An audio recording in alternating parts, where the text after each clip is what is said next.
तो last class में हमने सबसे पहले देखा था कि जो डेफिनेट इंटीग्रल का फिजिकल सिग्निफिकेंस है वो है area under curve. It represents area under curve कि अगर हम डेफिनेट इंटीग्रेशन लगा के लिमिट्स निकाल देंगे so it will give us the area between a and b. ठीक है। अच्छा, एक और चीज़ इसमें शायद नीचे देखी होगी या ऊपर, कि अगर एक्स एक्सिस के ऊपर है area so it is taken as positive, but if it is below x axis it is taken negative. ठीक है, जस्ट अ सेकेंड।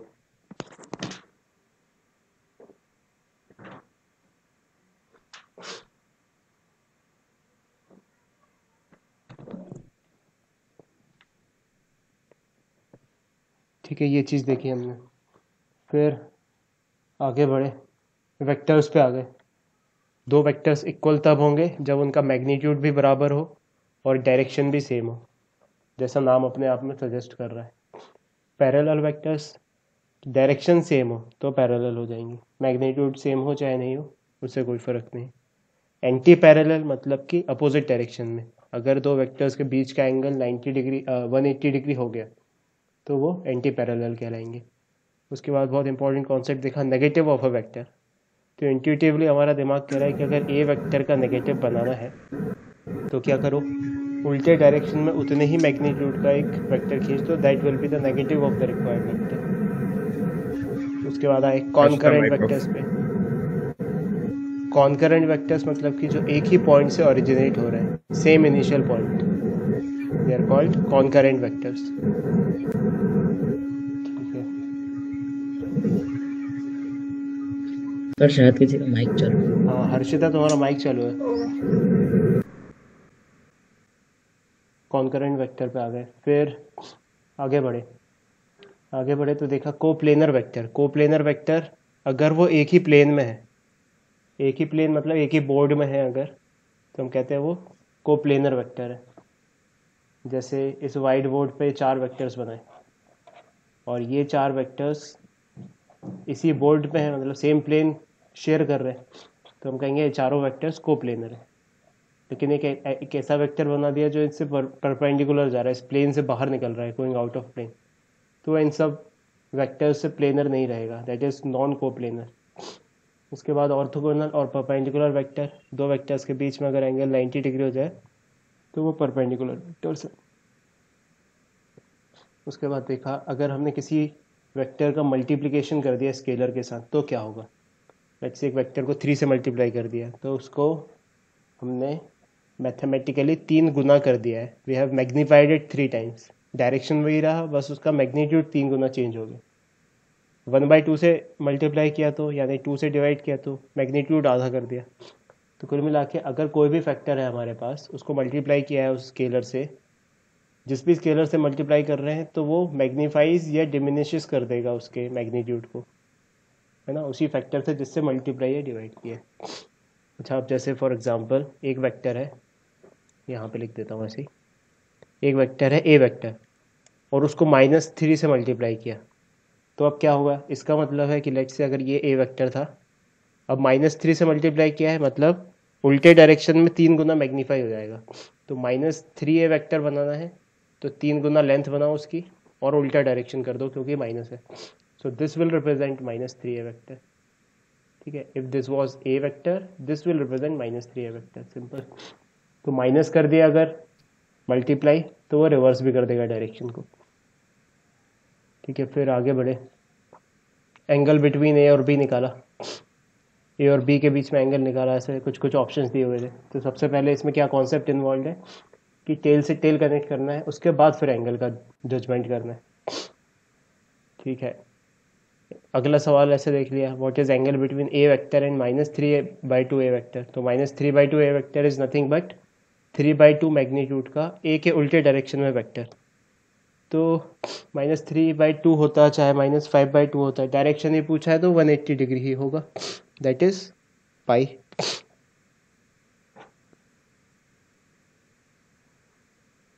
ठीक है, तो ये सिचुएशन हो गई। फिर आ गए हम एडिशन ऑफ वेक्टर्स पे। तो ये सिंपल एल्जेब्रिक एडिशन फॉलो नहीं करता है। a प्लस बी 2 प्लस 4 6 नहीं लिखेंगे यहाँ पे कुछ और करना पड़ेगा। वो क्या है? वो है parallelogram law of vector addition. क्या मतलब है इसका? कि दो वेक्टर्स दिए हुए हैं, उनका टेल से टेल कनेक्ट किया सबसे पहले तो, और पैरेललोग्राम कंप्लीट कर दिया। तो जो इनिशियल पॉइंट से अपोजिट डायगोनल को एंड करने वाला पॉइंट होगा, that will be the resultant vector of these two. ठीक है, मैग्नीट्यूड वाइज उसका मैग्नीट्यूड सॉल्व करके ये आया, द रिजल्टेंट का magnitude is under root of a square plus B square plus 2ab cos theta. इसको हमें याद रखना है। ठीक है, ये वाला एंगल भी निकाला जा सकता है। रिजल्टेंट का a वेक्टर के साथ एंगल क्या है, तो वो एंगल निकाल के हमने बता दिया कि वो एंगल क्या है। कैसे निकाला? एकदम सिंपल, ज्योमेट्रिकली यूज़ करके, कि इस ट्राइंगल को थोड़ा सा एक्सटेंड कर लिया, ये राइट ट्राइंगल में tan अल्फ़ा लिख दिया तो ये आ गया। ठीक है, फिर कुछ क्वेश्चन सॉल्व कर लिए इसी बेसिस पे। फिर ट्राइंगल लॉ देखा। ट्राइंगल लॉ में हेड से टेल कनेक्ट करना है, हेड से एक का टेल कनेक्ट किया और इनिशियल से फाइनल को जोड़ दिया, so that will be a plus b. अगर दो से ज़्यादा वेक्टर्स हैं तो हेड से टेल कनेक्ट करते हुए अगर हम बनाएंगे सबका, तो वो बन के आएगा एक पॉलीगॉन। वो पॉलीगॉन बन के आया तो हमने जो इनिशियल था उससे एकदम एक्सट्रीमली एंड वाले लाइन को जोड़ दिया उस पॉलीगॉन में, तो इसलिए इसको पॉलीगॉन लॉ वेक्टर एडिशन की तरह समझा जा सकता है। ठीक है, और असल में ट्राइंगल लॉ कर रहे हो चाहे तुम पैरेललोग्राम लॉ कर रहे हो, एडिशन में सेम चीज़ ही कर रहे हो। देख लिया हमने, ये अगर इन दोनों का सम हमने पैरेललोग्राम लॉ वेक्टर एडिशन से लिखा है, पैरेललोग्राम कंप्लीट करके, तो वही चीज़ हमें ट्राइंगल लॉ से लगाएंगे तो वही चीज़ मिलेगी। फिर सब्सट्रैक्शन ऑफ वेक्टर के जैसे ऐसे लिखा हुआ है a माइनस बी वेक्टर, तो इसका कुछ नहीं, बिल्कुल ऐसे समझना है, a में हम माइनस बी वेक्टर जोड़ रहे हैं। ठीक है,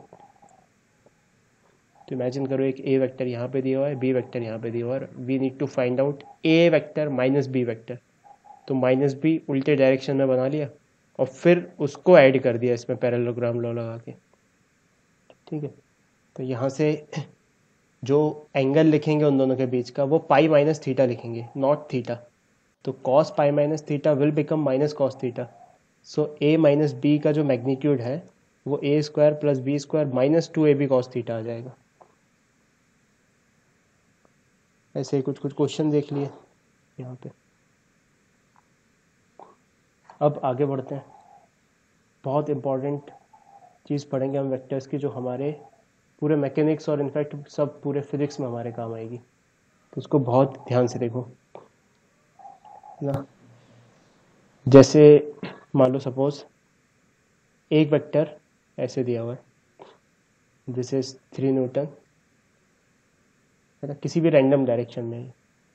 हमने कोई भी अपने कन्वीनियंस के हिसाब से यहाँ पे ओरिजिन मानते हुए एक्स और वाई एक्सिस बना ली।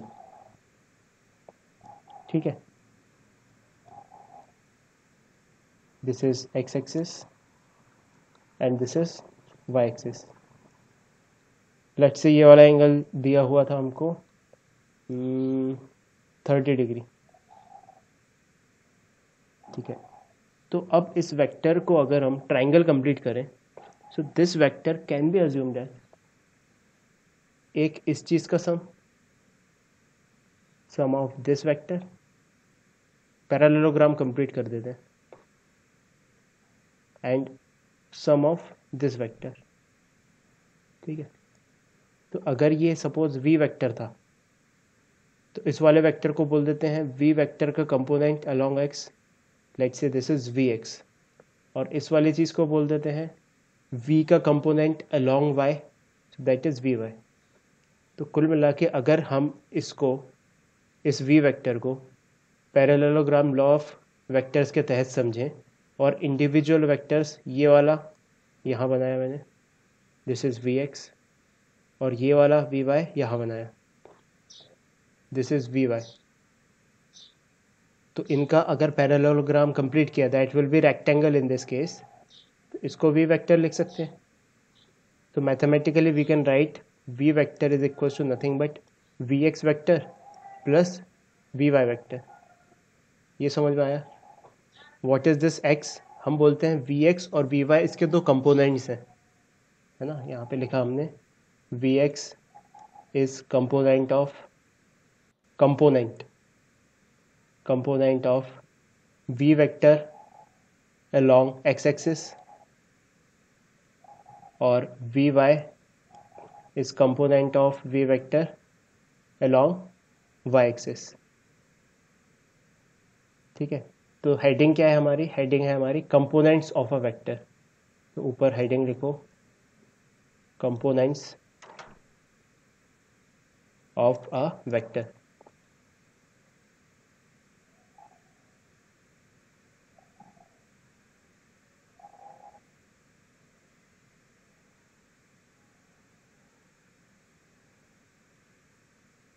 ठीक है, तो अब इस ट्राइंगल में हम आ जाते हैं अच्छे से। इस ट्राइंगल को विजुलाइज करो। यहाँ पे ये वाली चीज़ कितनी है? ये वाली लेंथ है 3। यहाँ बना लेता हूँ अच्छे से ताकि देखने में आसानी हो।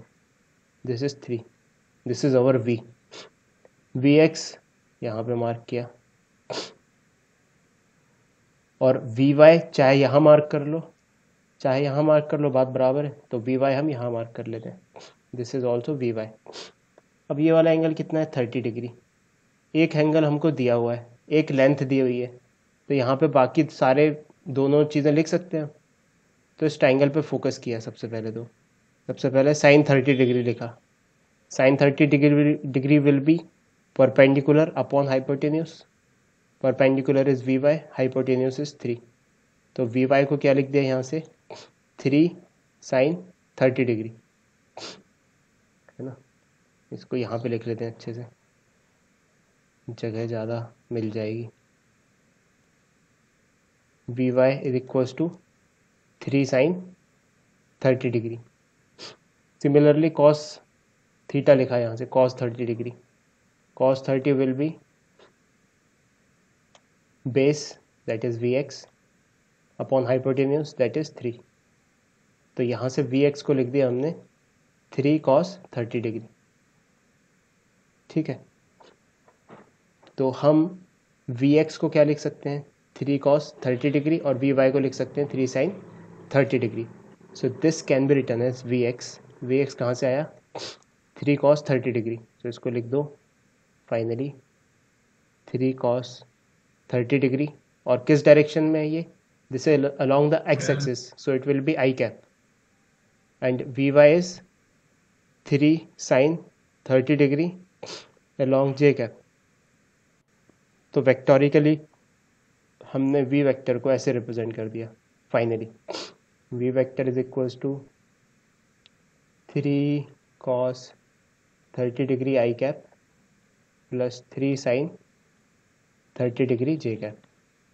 फर्दर सॉल्व कर सकते हैं इसको। 3 into cos 30 degree is √3/2, so this will B 3√3/2 I cap plus 3 into 1/2 3/2 J cap.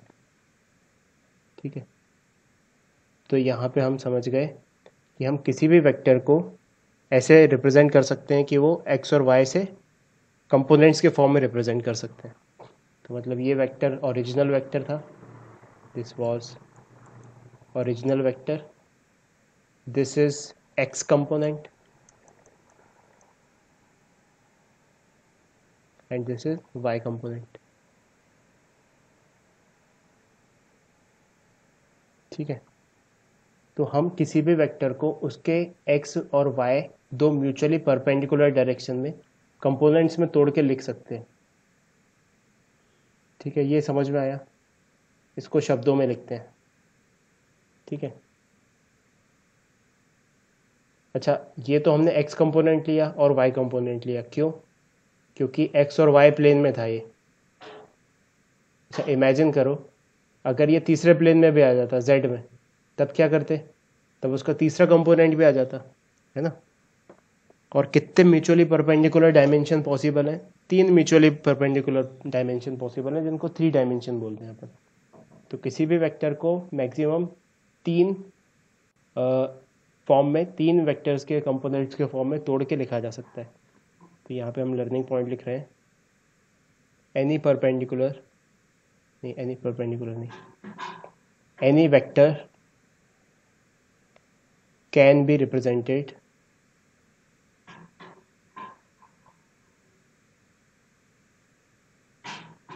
in the form of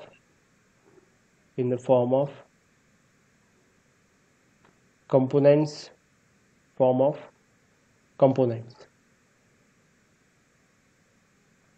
which are mutually perpendicular to each other,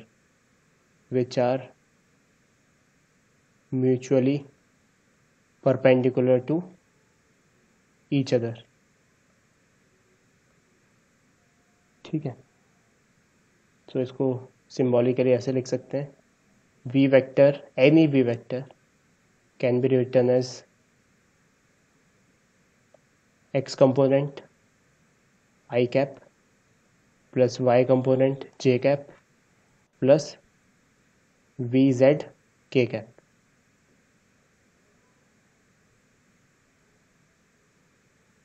ये लिख लिया।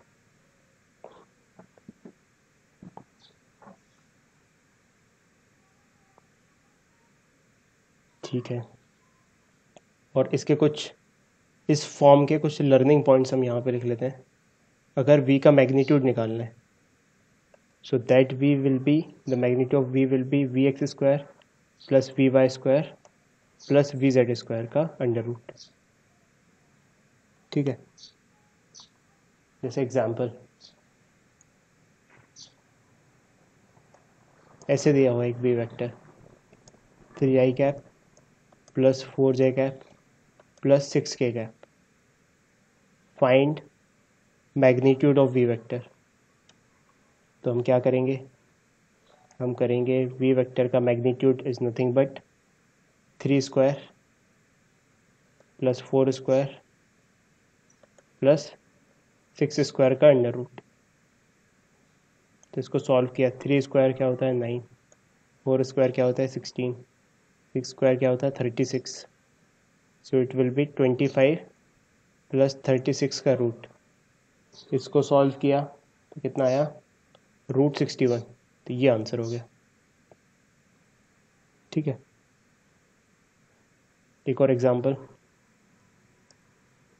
ऐसे दिया हुआ है, v vector is equals to 3i cap minus 4j cap plus 5k cap, है ना। Find magnitude of v vector.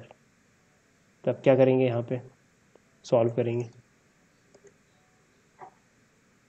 We vector का मैग्नीट्यूड क्या होता है, वी वेक्टर का मैग्नीट्यूड होता है इसका स्क्वायर प्लस इसका स्क्वायर प्लस इसका स्क्वायर का अंडर रूट।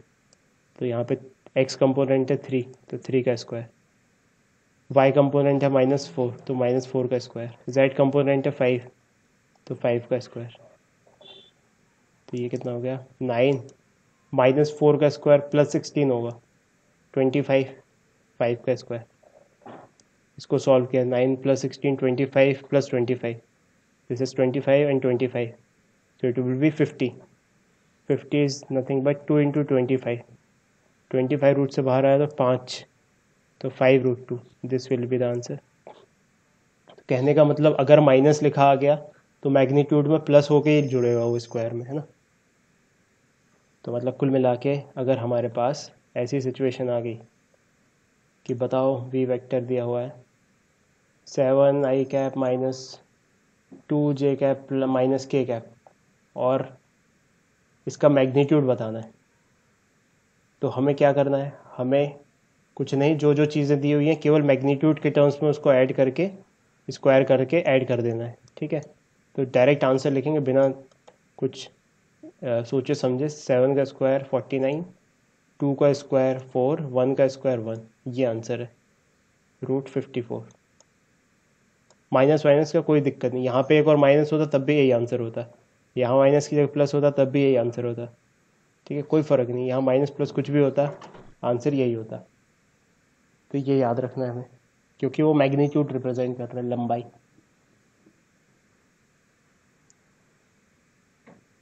ठीक है,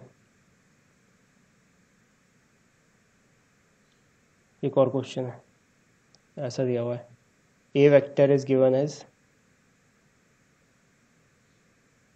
आई कैप माइनस जे कैप, ठीक है, ऐसे वेक्टर दिया हुआ है। तो हमें क्या करना है, draw this vector on the coordinate system, draw this vector draw this vector मतलब A vector on the coordinate system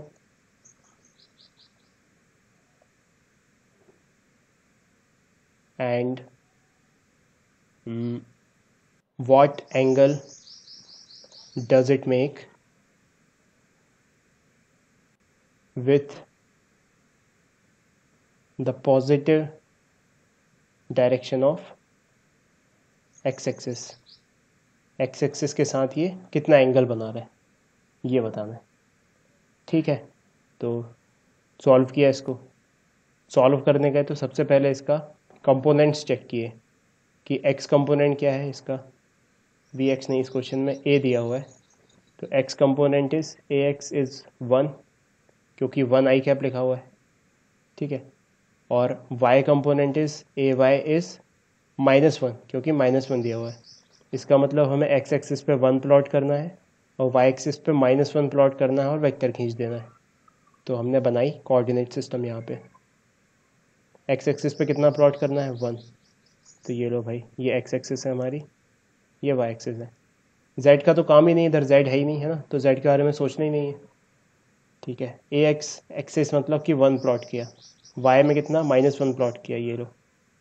तो अब यहाँ पे ये वेक्टर का हेड है, ये बन गया अपना A vector, this is a vector. समझ में आ रही है?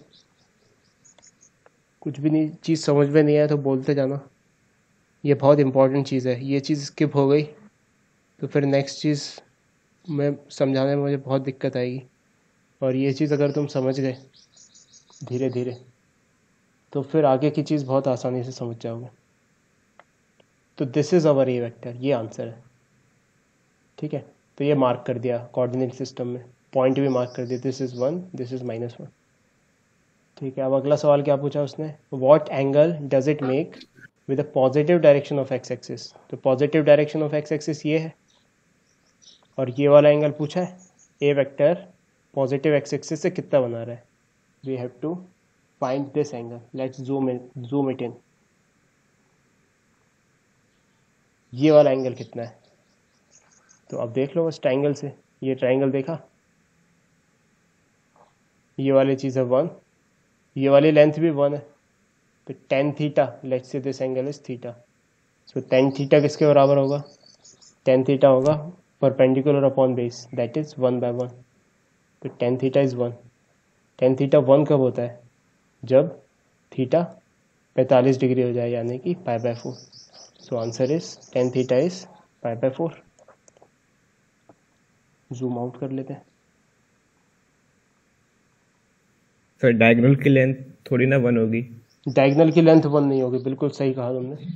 अगर कोई पूछे तुमसे, बताओ कि यार मैग्नीट्यूड क्या है, मैग्नीट्यूड मतलब कि डायगोनल की लेंथ, तो मैग्नीट्यूड वेक्टर का क्या डायगोनल की लेंथ होती है, दैट इज 1² प्लस 1² का under root, so it will be √2।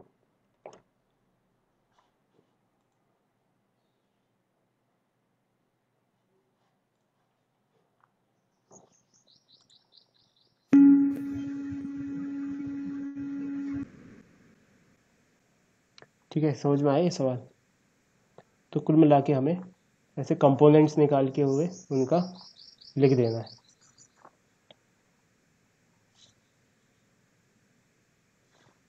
ठीक है, तो जनरलाइज्ड करके इसको अपन याद रख लेते हैं जनरलाइज्ड टर्म्स में, कि जैसे मान लो सपोज ये दिया हुआ है ए वेक्टर,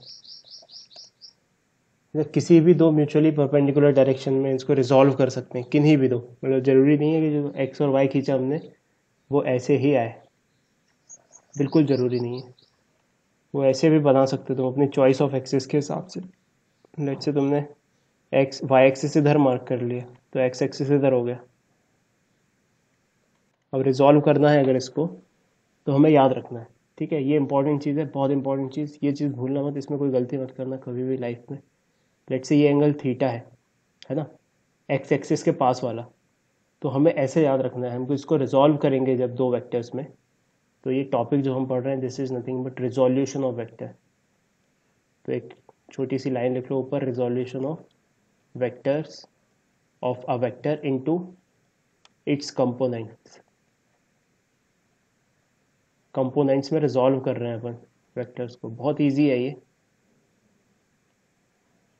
जैसे ये ए वेक्टर दिया हुआ है, सो ये एक्स एक्सिस वाला जो इसका कंपोनेंट होगा that will be A cos theta, और जो वाई एक्सिस वाला होगा that will be A sine theta. ठीक है, तो जो पास वाला एंगल है ना, उससे कंपोनेंट जो पास वाला है उसको अपन को कॉस थीटा बोलना है। ठीक है, अभी मैं 2-4 एग्जांपल दूंगा तो मैं एकदम क्लियर हो जाएगी ये बात, नोट कर लो बस इसको अभी। सर एक बार और रिपीट कर दीजिए। हाँ देखो, मान लो सपोज हमारे पास एक वेक्टर दिया हुआ है 10, ठीक है, और दो म्यूचुअली परपेंडिकुलर डायरेक्शंस दिए हुए हैं, उसके अबाउट रिजॉल्व करना है, and this angle is marked as 30 degree. तो दो कंपोनेंट्स में मार्क करने हैं हमको, क्योंकि एक प्लेन में। सो ये वाला जो कंपोनेंट है ये होगा tan cos 30 डिग्री, और ये वाला जो है ये होगा tan sin 30 डिग्री। ठीक है, tan cos 30 डिग्री की वैल्यू कितनी हुई, tan√3/2, मतलब कि 5√3, और इसकी कितनी हुई tan × 1/2 यानी कि 5, मतलब ये वाली लेंथ होगी 5 और ये वाली लेंथ होगी 5√3। एक और एग्जांपल, ये सारे एग्जांपल लिखते जाओ, तुम्हें एग्जांपल करते करते एकदम समझ में आ जाएगा कि मैं क्या बोलना चाह रहा हूँ। मान लो सपोज एक वेक्टर है 20, और ये वाला एंगल है 60 डिग्री। ठीक है, ये वाला, तो इसके अलोंग जो पास है 60 डिग्री के, है ना, ये वाली चीज़ होगी cos component, this will B 20 cos 60 degree, और जो दूसरा बच गया that will be the sign component, तो ये हो जाएगा 20 cos 60 डिग्री। 20 cos 60 डिग्री होता है 1/2 यानी कि 10, और एक मिनट, ये साइन 60 डिग्री, साइन 60 डिग्री होता है √3/2 दैट इज 10√3, और एक हुआ 20 cos 60 डिग्री यानी कि 21/2, ये हो गया 10। एक और एग्जांपल,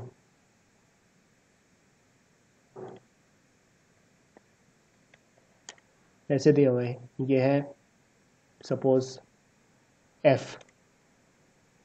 और दो म्यूचुअली परपेंडिकुलर डायरेक्शन में हमें इसके कंपोनेंट्स लेने हैं, एक ये डायरेक्शन एक ये डायरेक्शन। ये वाला एंगल मार्क्ड है अल्फ़ा, सो ये वाला component is f cos alpha, और ये वाला component is f sin alpha.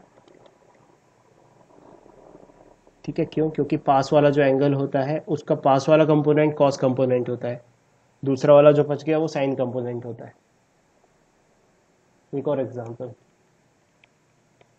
ये मोमेंटम वेक्टर दिया हुआ है p, ठीक है, और म्यूचुअली परपेंडिकुलर एक्सिस बना ली हमने कुछ ऐसी, है ना, इसको यहाँ से एक्सटेंड कराया ऐसे लाइन को।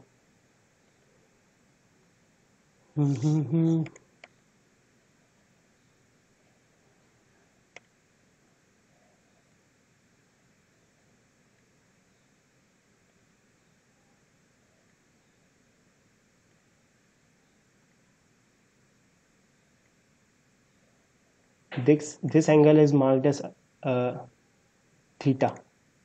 तो अब इसके p के दो कंपोनेंट्स देखने हैं, p के दो कंपोनेंट्स एक इसके अलोंग और एक इसके अलोंग। तो इसके लिए हमें एंगल चाहिए, तो ये थीटा है तो वर्टिकली अपोजिट एंगल ये थीटा होगा, सो this will B p cos theta and this will B p sin theta. Getting, क्या कर रहे हैं अपन, कंपोनेंट्स कैसे लेने, कैसे रिजॉल्व करना है किसी भी वेक्टर को।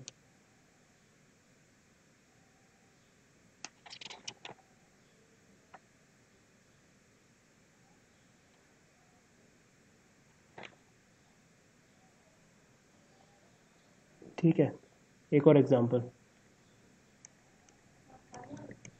तो इसका आंसर मुझे दो लोग बताएंगे, एक हर्षिता बताएगी और एक नमन बताएगा। गौर से देखना है ना। मान लो ये एक लाइन है, इसको अपन एक्स या वाई एक्सिस बोल देंगे, और जो फोर्स है वो इधर लग रहा है। ठीक है, उस फोर्स का मैग्नीट्यूड है लेट्स से 20 न्यूटन। ठीक है, और ये वाला एंगल यहाँ पे थीटा है। ठीक है, और हमें दो परपेंडिकुलर डायरेक्शन में इसको रिजॉल्व करना है। एक परपेंडिकुलर डायरेक्शन मैंने ऐसा मार्क कर दिया और एक परपेंडिकुलर डायरेक्शन मैंने ऐसा मार्क कर दिया। ठीक है, तो इन दोनों को लिखना है हमें।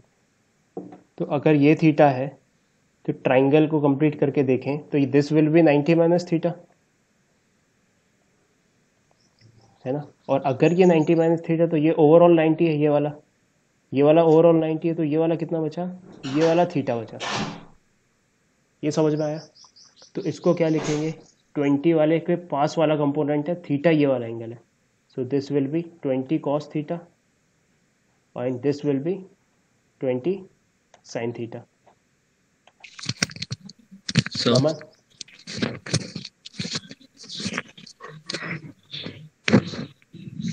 हेलो। तो नवीन बोल रहा हाँ नवीन। सर आपकी स्क्रीन नहीं दिख रही।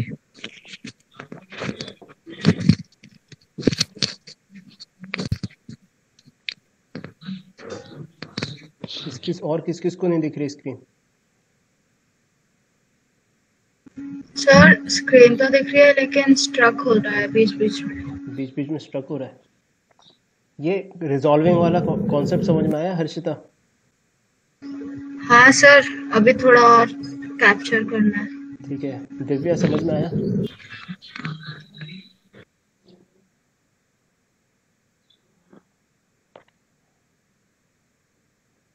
ये चीज़ 100% अपन को समझ के आगे बढ़नी है, क्योंकि एक बार समझ गए तो फिर मतलब ज़िंदगी इतनी आसान हो जाएगी कुछ टाइम के बाद कि मतलब बहुत मज़ा आएगा।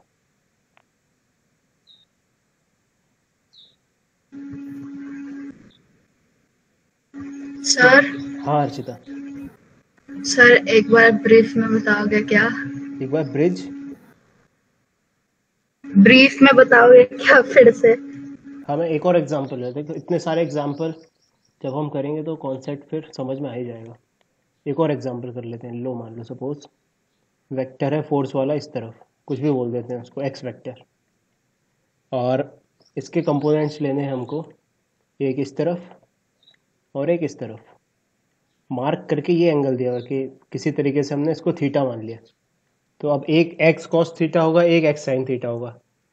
तो अब बताओ एक्स कॉस थीटा कौन सा होगा, क्योंकि ये थीटा इसके पास वाला एंगल है। This will B x cos theta and this will B x sine theta. आया समझ में? ठीक है। ठीक है, तो ये कंपोनेंट्स ऐसे लिखने हैं अपन को। अभी मैंने केवल 2 डायमेंशन वाला बताया है, 3 डायमेंशन वाले की ज़रूरत नहीं है विजुअलाइजेशन की अभी। तो 2 डायमेंशन वाला ही याद रखते हैं अच्छे से। 3 डायमेंशन आ जाएगा तो वहाँ पे तीसरा भी आ जाएगा। जैसे समझ रहे हो, यहाँ पे एक एंगल एक्स और वाई के बीच में अपन ने क्लियरली बता दिया। तीसरे डायमेंशन में तीसरी चीज़ भी आ जाएगी, तीसरा कंपोनेंट भी आ जाएगा।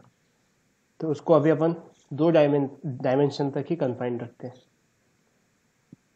अब आगे बढ़ते हैं। कुछ बेसिक चीज़ें पढ़ते हैं कि ये वेक्टर पढ़ के हम करेंगे क्या, है ना। What does study of vector will signify us. तो सबसे पहले समझते हैं, हम किसी भी पार्टिकल का पोजीशन वेक्टर बता सकते हैं, फोर्स वेक्टर बता सकते हैं, है ना, बहुत सारी चीज़ें बता सकते हैं। तो सबसे पहले एक एग्जाम्पल के थ्रू देखते हैं इसका कि पोजीशन वेक्टर क्या होता है। ठीक है, तो मान लो सपोज, बहुत सिंपल है, मतलब इतना सिंपल है कि मतलब बताने की ज़रूरत ही नहीं है, इतना ऑब्वियस पॉइंट है ये। तो जैसे मान लो एक्स और वाई एक्सिस में एक पॉइंट है, कोई भी रैंडम पॉइंट, ये लो, ये बोला जाए कि इसका पोजीशन वेक्टर बताओ, what is this position vector, तो हम कहेंगे इसकी पोजीशन 0 के रिस्पेक्ट में ये है ना। तो अगर ये पॉइंट P था, this is point P, so this is position vector of point P, this is position vector of point P, ठीक है। अगर इसको O बोल दिया जाए ओरिजिन को, तो position vector of point P is nothing but OP vector, ठीक, ये समझ में आ गया। अब इसको कैसे लिख सकते हैं, लेट्स से P के कोऑर्डिनेट्स थे x, y, x ये था और y कोऑर्डिनेट इसका ये था, तो कैसे लिख सकते हैं OP वेक्टर को, the position vector OP vector can be written as xi cap plus yj cap, ये हो गया OP वेक्टर, ठीक है। तो ये याद रखना है हमें।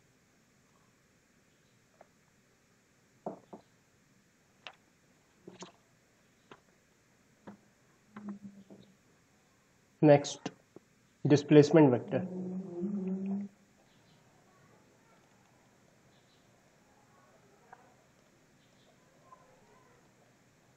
डिस्प्लेसमेंट वेक्टर क्या होता है, जब कोई बॉडी डिस्प्लेस हो गई, तो लेट्स से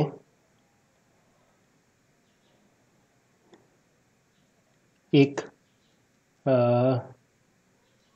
पार्टिकल यहाँ पे रखा हुआ था, लेट्स से उसको बोल देते हैं पोजीशन वेक्टर 1, और दूसरा फिर वो मूव करते हुए यहाँ पहुँच गया, दिस इज पोजीशन वेक्टर 2। तो ये वाली चीज़ को बोल देते हैं, पहली पोजीशन वेक्टर थी उसकी R1 वेक्टर, और दूसरी पोजीशन वेक्टर थी उसकी R2 वेक्टर। डिस्प्लेसमेंट क्या होता है, डिस्प्लेसमेंट होता है यहाँ से आदमी अगर यहाँ चला गया तो डिस्प्लेसमेंट वेक्टर ऐसा मार्क करेंगे, तो यहाँ पे डिस्प्लेसमेंट वेक्टर कैसा मार्क करें, ऐसा, है ना। तो दिस इज डिस्प्लेसमेंट वेक्टर, इसको लिख देते हैं S वेक्टर। तो अब इस ट्राइंगल लॉ में देखो, अगर इसको ट्राइंगल की तरह समझा जाए, तो ये वाला वेक्टर यहाँ से शुरू हुआ, गौर से देखना, एक वेक्टर यहाँ से शुरू हुआ, उसके हेड से अगले का टेल कनेक्ट हुआ और फिर यहाँ पहुँच गया, और तीसरा वेक्टर उन दोनों वेक्टर्स के इनिशियल पॉइंट्स पे था, वो फाइनली ऐसे कनेक्ट हुआ। तो by triangle law, from observation by triangle law, we can write पहला वेक्टर प्लस दूसरा vector is equals to R2 vector, R1 vector plus S vector is equals to R2 vector. तो यहाँ से S vector क्या हो जाएगा, S vector will be R2 vector minus R1 vector. ये चीज़ समझ में आई। R2 वेक्टर क्या है, R2 वेक्टर है फाइनल पोजीशन वेक्टर,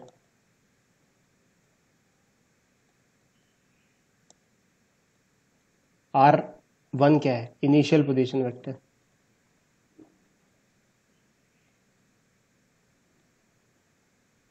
ठीक है, तो हमें डिस्प्लेसमेंट वेक्टर को कैसे याद रखना है, final position vector R final minus initial position vector, बस ये हमको याद रखना है, where S is nothing but displacement vector.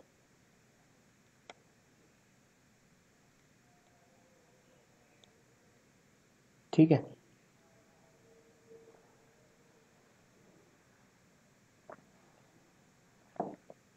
तो एक एग्जांपल के थ्रू समझते हैं इसको, ये नोट करते जाओ, बहुत इंपॉर्टेंट है। सब कुछ नोट करते जा रहे हो ना तुम, कोई ऐसा तो नहीं है बैठ के रामायण सुन रहा है कि हाँ भाई चलने दो, नोट करते जाओ सारी चीज़ें।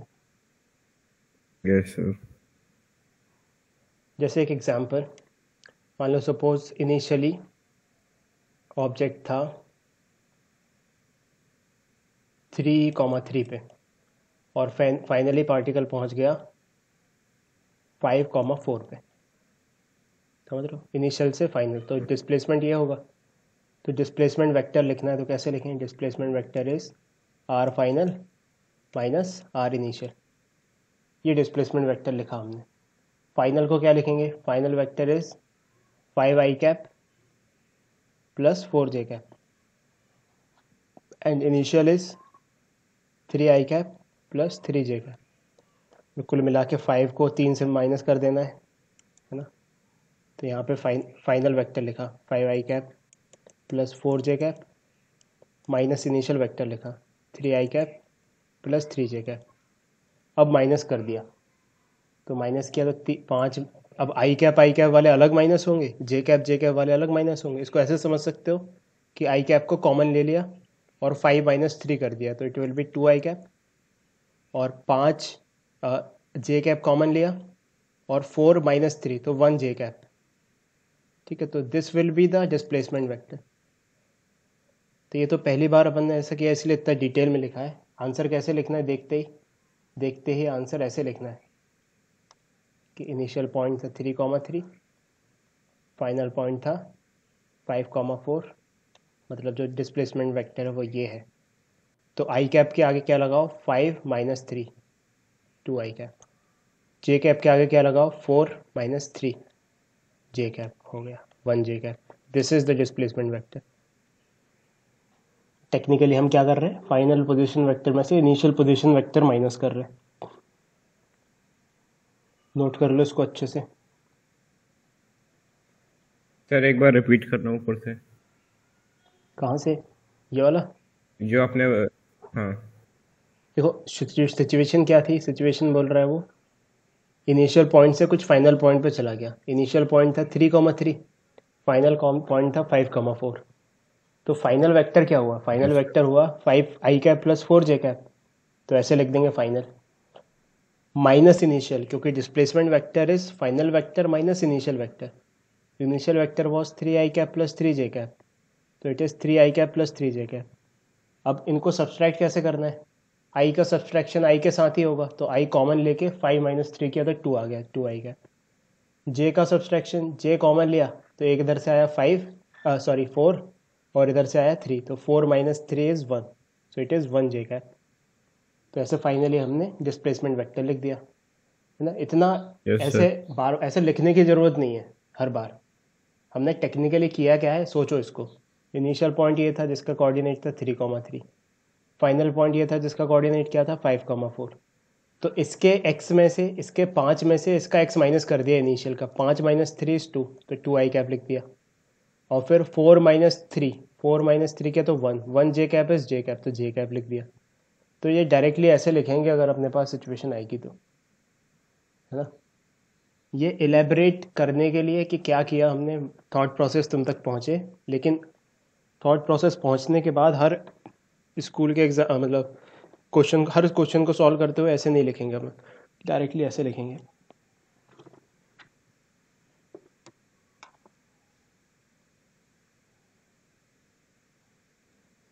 ठीक है, एक सवाल सॉल्व करते हैं इन्हीं कॉन्सेप्ट्स को मद्देनज़र रखते हुए कि हमें ऐसा दिया हुआ है, a force F has magnitude, a force F has magnitude of 15 Newton.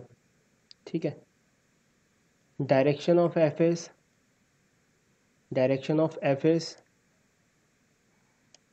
37 degree from negative x axis,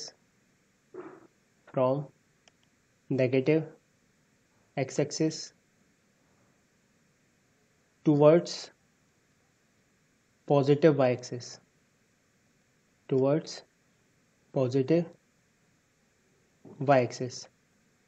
represent F vector in terms of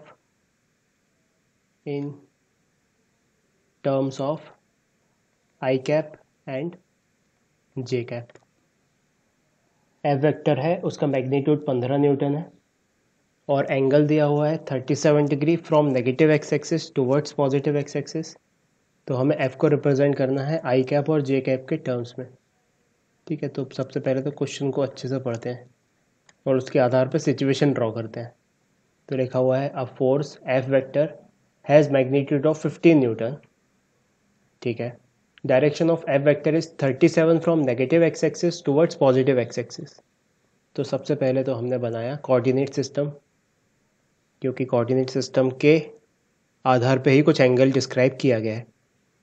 तो कोऑर्डिनेट सिस्टम बनाया, this is positive x axis, this is negative x axis, this is positive y and this is negative y, ये mark कर लिया। अब क्या बोल रहा है, एफ का मैग्नीट्यूड तो 15 है, ठीक है भाई। डायरेक्शन है उसका 37 degree from negative x axis towards positive y axis, मतलब from negative x axis, negative से एक्स एक्सिस से टूवर्ड्स पॉजिटिव एक्स एक्सिस, मतलब नेगेटिव एक्स एक्सिस से पॉजिटिव एक्स एक्स की तरफ उसका एंगल है। कितना एंगल है, 37 डिग्री।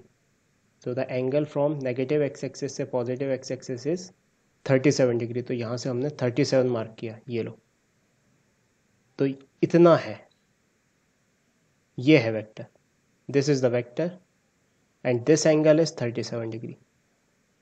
ये सिचुएशन समझ में आई। अब इसको हमें आई कैप और जे कैप के टर्म्स में रिप्रेजेंट करना है। इसका मैग्नीट्यूड कितना है, इसका मैग्नीट्यूड है 15। तो 15 का ये पास वाला कंपोनेंट क्या होगा, ये वाली चीज़ होगी 15 cos 37, और दूर वाली चीज़ क्या होगी, दूर वाली चीज़ होगी ये वाला component 15 sin 37।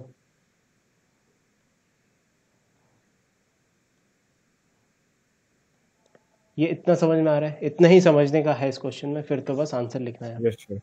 So now the f vector is represented by negative x direction में तो 15 cos 37 है, so it will be written as 15 cos 37 minus i cap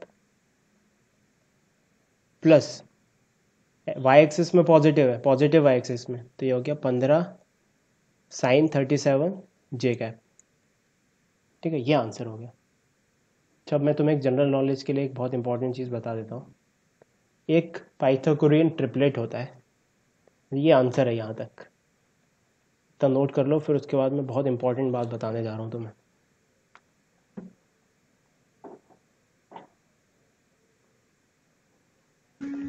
sir हाँ हर्षिता। सर आपने एंगल कैसे बताया, फिर से बताओ। आई मीन एंगल कैसे डिटरमाइन किया? हाँ, क्योंकि यहाँ पे देखो क्या लिखा हुआ है, यहाँ पे लिखा हुआ है कि उस एफ वेक्टर का मैग्नीट्यूड तो 15 न्यूटन है, ठीक है, मैग्नीट्यूड के बारे में कोई दिक्कत नहीं है, ठीक है। और उसके बाद बोला है direction of that vector is 37 degree from negative x axis towards positive x axis, मतलब नेगेटिव एक्स एक्सिस से चलते हुए किस तरफ हमको एंगुलर टर्न लेना है, पॉजिटिव एक्स एक्सिस की तरफ। और कितना जाना है, 90 तो नहीं जाना है, कितना जाना है, 37 तक ही जाना है ना। तो 37 डिग्री पर हम ये वेक्टर मार्क करेंगे। So this angle is 37 degree. ये समझ में आया आप? सर अब आपकी आवाज कट रही है। यस सर हाँ ना, आवाज़ कट रही है।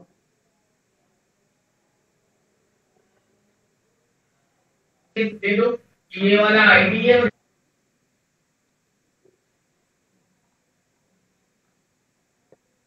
ठीक है, अब एक इम्पॉर्टेंट चीज़ मैं तुम्हें बताता हूँ। अभी तक हमने बचपन से लेकर अब तक इन एंगल्स के लिए साइन और कॉस की वैल्यूज़ देखी थी, सारे ट्रिग्नोमेट्रिक्स के लिए, 30 डिग्री, 60 डिग्री, 90 डिग्री, 45 डिग्री, और इनको ही एक्सटेंडेड करके हम और भी 120 भी बताने लग गए, और भी सेकेंड थर्ड क्वाड्रेंट में भी पहुँच के ASTC रूल से एंगल्स बताने लग गए। तो एक बहुत इंपॉर्टेंट पाइथागोरियन ट्रिपलेट होती है, that is 3 4 5। If this is 3, this is 4, this is 5। ठीक है, अच्छे से बनाते हैं। Scalar to the right scale, तो सबसे बड़ा 5, छोटा 3, और ये 4। So this is 3, this is 4, this is 5। This is very important Pythagorean triplet. तो ये वाला जो एंगल होता है इसमें, this is 37 degree and this is 53 degree. तो हमें यहाँ से क्या याद रखना है, यहाँ से याद रखना है sine 37 degree is nothing but 3/5। Sine 37 perpendicular upon hypotenuse. Cos 37 degree is 4/5। फिर एक सेकंड रिपीट करेंगे पूरा। हाँ, पाइथागोरियन ट्रिपलेट बहुत इंपॉर्टेंट, कौन सी वाली, 3 4 5। 3 4 5 पाइथागोरियन ट्रिपलेट से अगर अपन ने एक ट्राइंगल बनाया, ठीक है, तो ये जो एंगल है ये वाला तो 90 डिग्री होगा, ये वाला एंगल 37 डिग्री होता है, 37 है ना। और ये वाला एंगल क्योंकि बचा हुआ 90, इसका इन दोनों का सम 90 होना चाहिए, तो ये 53 हो जाएगा। तो हम यहाँ से साइन 37 की वैल्यू कैलकुलेट कर लेते हैं। तो sine 37 degree is 3/5, cos 37 degree is 4/5, sine 53 degree is 4/5 and cos 53 degree is 3/5। ये हमें याद रख लेना है।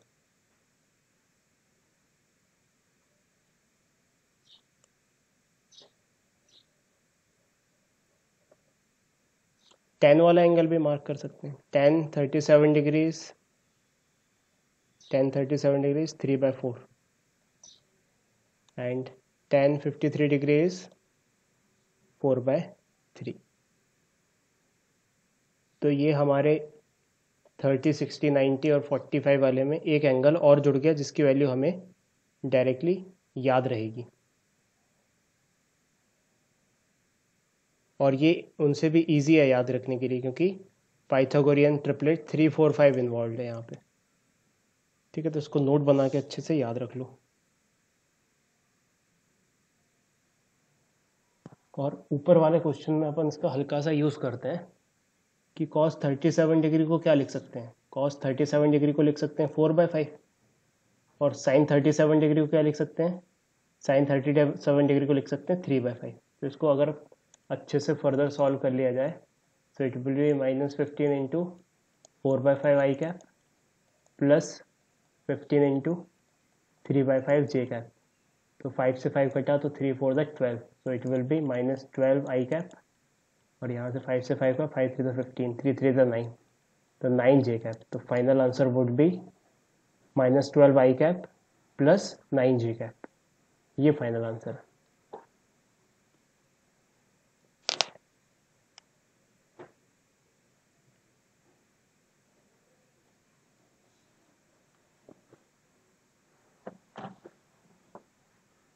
ठीक है, कुछ छोटे छोटे क्वेश्चंस और कर लेते हैं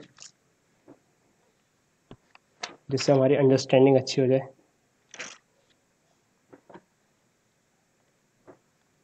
तो नेक्स्ट क्वेश्चन लिखो।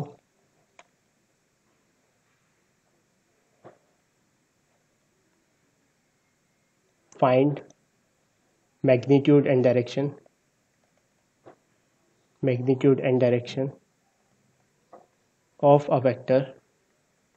of a vector A vector given by 6 I cap minus 8 j cap। ये वेक्टर दिया हुआ है, इसका मैग्नीट्यूड और डायरेक्शन हमें बताना है। ठीक है, तो बस सॉल्व करते हैं। मैग्नीट्यूड क्या होता है किसी भी वेक्टर का, उसके कंपोनेंट्स के स्क्वायर का रूट। तो यहाँ पे 6 का स्क्वायर 36 और -8 का स्क्वायर, 6 का स्क्वायर 36 और -8 का स्क्वायर 64। तो सॉल्व किया, 36 प्लस 64 का रूट, 36 प्लस 64 इज 100, 100 का root is 10, so it will be 10 units. Magnitude is 10 units. अब डायरेक्शन की बात आ गई, तो इसको एक्स और वाई एक्सिस में प्लॉट कर लेते हैं ए वेक्टर को। So this is our X axis, this is our Y axis. Now plot A vector को प्लॉट किया तो 6 प्लस एक्स में, ये लो 6 यूनिट्स प्लस एक्स में। ठीक है, -8 यूनिट जे में, माइनस मतलब कि वाई में नेगेटिव जाना है। कितना नेगेटिव जाना है, 8 यूनिट्स। तो गए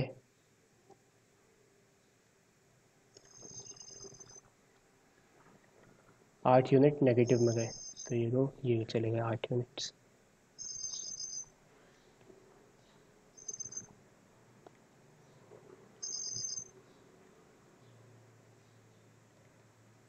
तो ये वेक्टर जो बन के आया है ये अपना रिक्वायर्ड वेक्टर है। This is the required vector A vector. अब ये वाला एंगल मार्क करने के लिए अल्फा मार्क कर लेते हैं। इस अल्फा की वैल्यू कैसे निकलेगी, इस ट्राइंगल को देखो, ये ट्राइंगल में 6 है, ये 8 है और ये 10 है। तो यहाँ से हम क्या लिख सकते हैं, sine alpha is equals to 8/10, 8/10 यानी कि 4/5। अब साइन अल्फ़ा की वैल्यू 455 कब होती है? जब अल्फ़ा 53 डिग्री होता है। अभी जस्ट ऊपर देखा हमने, तो साइन 53 डिग्री इज़ 4/5। तो यहाँ से हमने जजमेंट किया कि अल्फ़ा की वैल्यू कितनी है? 53 डिग्री। ठीक है, तो कैसे आंसर लिखेंगे? आंसर लिखेंगे therefore A is making 53 degree from positive x axis towards negative x axis. ये वाला आएगा, from positive x axis towards negative x axis. 53 degree बना रहा है ये। ठीक है, अगला सवाल आपके कंप्यूटर स्क्रीन पे ये रहा। हमें यहाँ पे रिजॉल्व करना है, तो resolve a weight of 10 Newton in two directions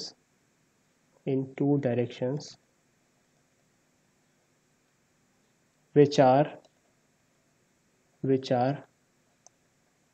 parallel and perpendicular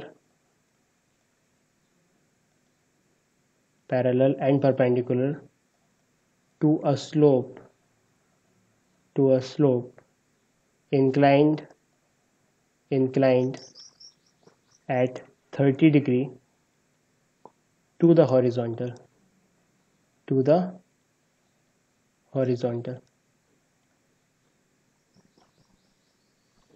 तो क्या बोला उसने, क्या करना है? उसने कहा हमें एक वेट को रिजॉल्व करना है। Weight is nothing but a vector, force की तरह। ये कितना वेट है? 10 न्यूटन का। इन 2 डायरेक्शंस, 2 डायरेक्शंस में रिजॉल्व करना है। विच आर पैरेलल, कौन से डायरेक्शंस है वो? एक पैरेलल है और एक परपेंडिकुलर है। किसके पैरेलल और किसके perpendicular? To a slope inclined at 30 degree to the horizontal. ठीक है, वो स्लोप 30 डिग्री इंक्लाइंड है हॉरिजॉन्टल से। तो सबसे पहले तो हॉरिजॉन्टल बनाया है, ये बन गया हॉरिजॉन्टल। हॉरिजॉन्टल और वर्टिकल में डिफरेंस समझ में आता है तुम्हें?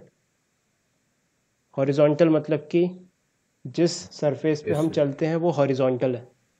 तो मान लो सपोज तुम एकदम परपेंडिकुलरली ऊपर जाने लग गए धरती से, रॉकेट जाता है तो रॉकेट परपेंडिकुलर जाता है। तो इसने क्या बोला है? जो स्लोप है वो 30 डिग्री इंक्लाइंड है, किससे? हॉरिजॉन्टल से। तो हॉरिजॉन्टल से स्लोप बनाना है, वो 30 डिग्री इंक्लाइंड है, तो ये बन गया slope. This angle is 30 degree. तो ये सबसे पहले हमने बनाया हॉरिजॉन्टल, फिर हमने बनाया स्लोप, और इसमें 10 न्यूटन को रिजॉल्व करना है। तो 10 न्यूटन वेट किस तरफ लगेगा? मान लो सपोज ऑब्जेक्ट यहाँ पे है, तो इसका वेट परपेंडिकुलरली डाउन लगेगा एकदम। तो अगर हम मार्क करना चाहें 10 न्यूटन को, तो 10 newton will be marked like this is weight 10 newton. अब इस वेट को रिजॉल्व करना है, एक तो पैरेलल इस स्लोप से, तो एक तो इसके अलोंग, और एक परपेंडिकुलर इस स्लोप से। परपेंडिकुलर के मतलब ऐसे। समझ में आया? तो बस अब आंसर लिखना है। एक कंपोनेंट ये होगा, दूसरा कंपोनेंट ये होगा। इसको जूम इन करके देखा,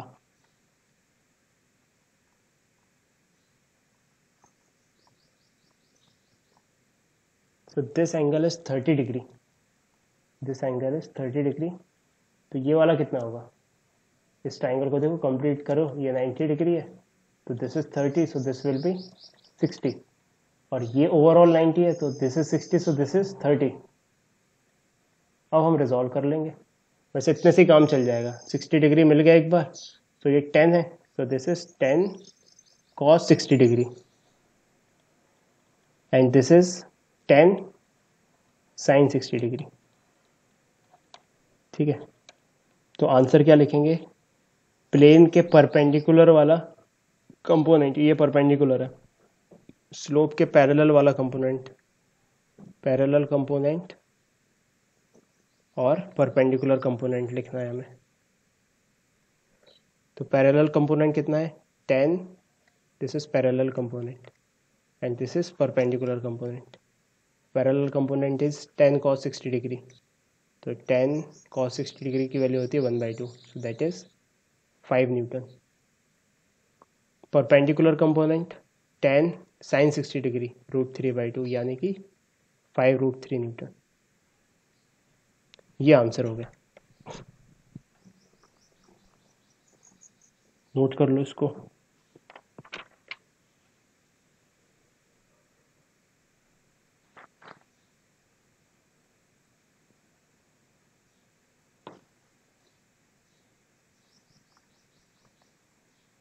हेलो।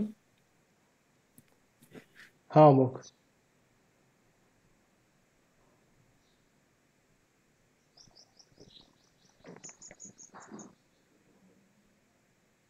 हेलो सर, आवाज नहीं आ रही है। आवाज़ नहीं आ रही है? अब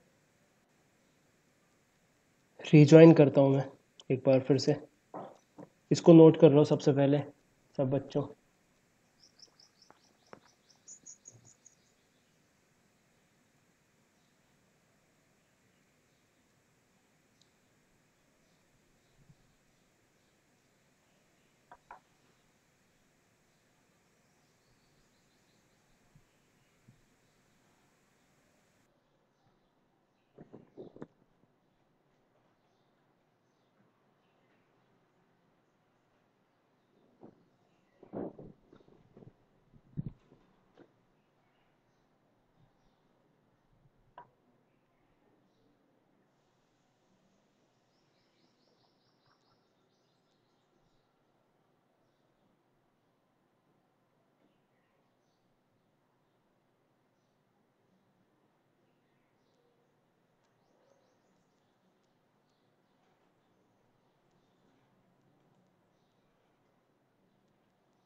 क्या अब मेरी आवाज़ आ रही है क्लियर?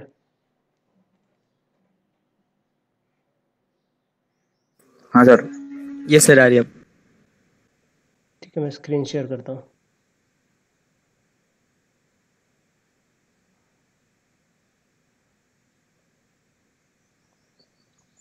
ठीक है, एक और क्वेश्चन करते हैं, next question.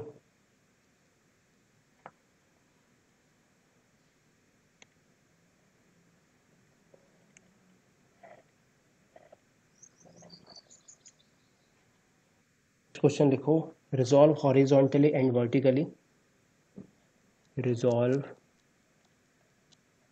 Horizontally and vertically a force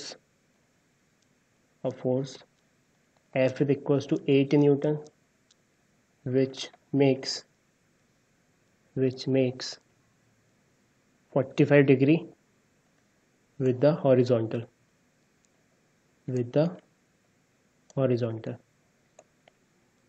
ठीक है, हमें एक 8 न्यूटन के फोर्स को रिजॉल्व करना है जो 45 डिग्री बना रहा है हॉरिजॉन्टल से। तो सबसे पहले तो हॉरिजॉन्टल और वर्टिकल खींच लो। ठीक है, ये हॉरिजॉन्टल ये वर्टिकल, और जो 8 न्यूटन का फोर्स है वो हॉरिजॉन्टल के साथ 45 डिग्री बना रहा है। ठीक है,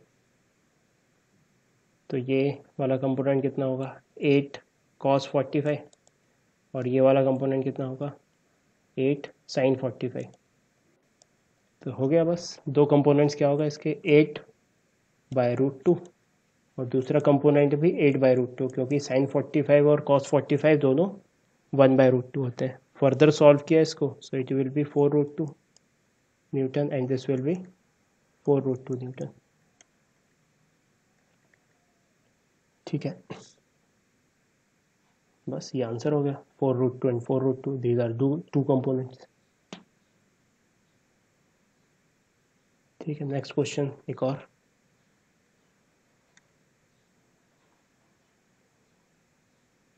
obtain the magnitude of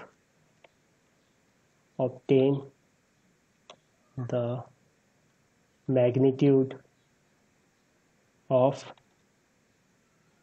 2a vector minus 3b vector if a vector is equals to I cap plus J cap minus 2k cap, and B vector is equals to 2i cap minus J cap plus k cap.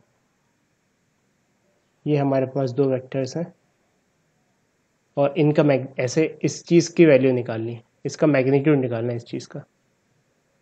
तो बस कुछ नहीं, mathematical question है। क्या करना है हमें, 2 को मल्टीप्लाई करना है a के साथ, फिर माइनस करना है 3 को मल्टीप्लाई करके b के साथ। तो a को मल्टीप्लाई करना है 2 के साथ, तो यहाँ पे सबसे पहले a लिख दो।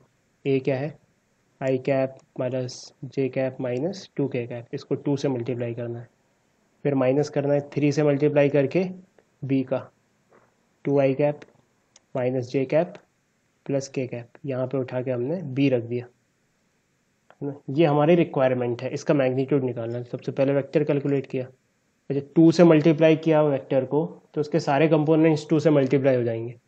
सो it will B 2i cap plus 2j cap minus 4k cap, and this will B minus 6, 2 into 2, 3 into 2 minus 6i cap, minus minus plus, plus 3 to the 6 again 6k j cap, and finally minus into plus minus and 3k cap। अब i और i वाले को समेटो साथ में, i और i वाला क्या है, 2 minus 6, 2 minus 6 is minus 4i cap। फिर 2j और 6j, 2 और 6 8, then 8j cap, then minus 4k and minus 3k, तो this will be minus 7k cap। तो जो फाइनली हमारे पास वेक्टर आया है वो ये है। अब इस चीज़ का हमें मैग्नीट्यूड निकालना है, we have to calculate magnitude. So 2a vector minus 3b vector का मैग्नीट्यूड विल बी, यही है 2a vector minus 3b vector, तो इसका मैग्नीट्यूड क्या होगा, -4 का स्क्वायर मतलब 16, 8 का स्क्वायर मतलब 64, 7 का स्क्वायर मतलब 49। सॉल्व किया इसको, 16, 64, 49, तो 6 4 10, 10 और 9 19, 1 2 3 4 5 6 7 8 9 10 11 12, रूट 129। कुछ गड़बड़ कर दिया क्या,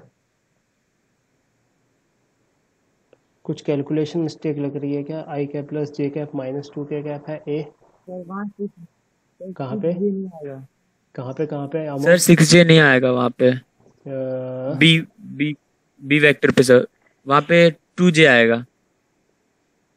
अच्छा सर ये गलत लिख लिया ना, ये माइनस आई कैप दिया हुआ है, so it will B minus J cap. 2j लिख दिया वहाँ पे। हाँ, और ये वाली चीज़ होगी, इसको करेक्ट कर देते हैं, इससे ये हट जाएगा यहाँ से, and this will B 3 into 1 minus 1, तो ये होगा 3। ठीक है, तो यहाँ पे जब अपन ऐड करेंगे 2 और 3j कैप को, सो इट विल बी 5, ये 5 हो गया, तो 16 प्लस 25, दिस विल बी 25। अब सही है, तो यहाँ पे अपन को करना है 25। अब ऐड किया तो 6 और 5 11 और 9 20, 2 2 1 3 4 5 6 7 8 9 90, so it will be root 90 units, ये आ जाएगा।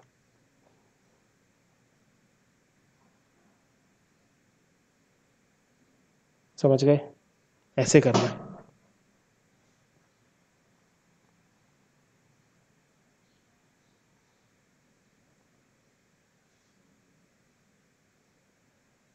ठीक है, now let's move on to the next topic, which is multiplication of vectors, multiplication of vectors। अच्छा, मल्टीप्लिकेशन करने की वेक्टर्स की ज़रूरत क्यों पड़ी, सबसे पहले तो ये सोचते हैं। एक क्वांटिटी तुमने बचपन में पढ़ी होगी, work. Work was defined as force into displacement.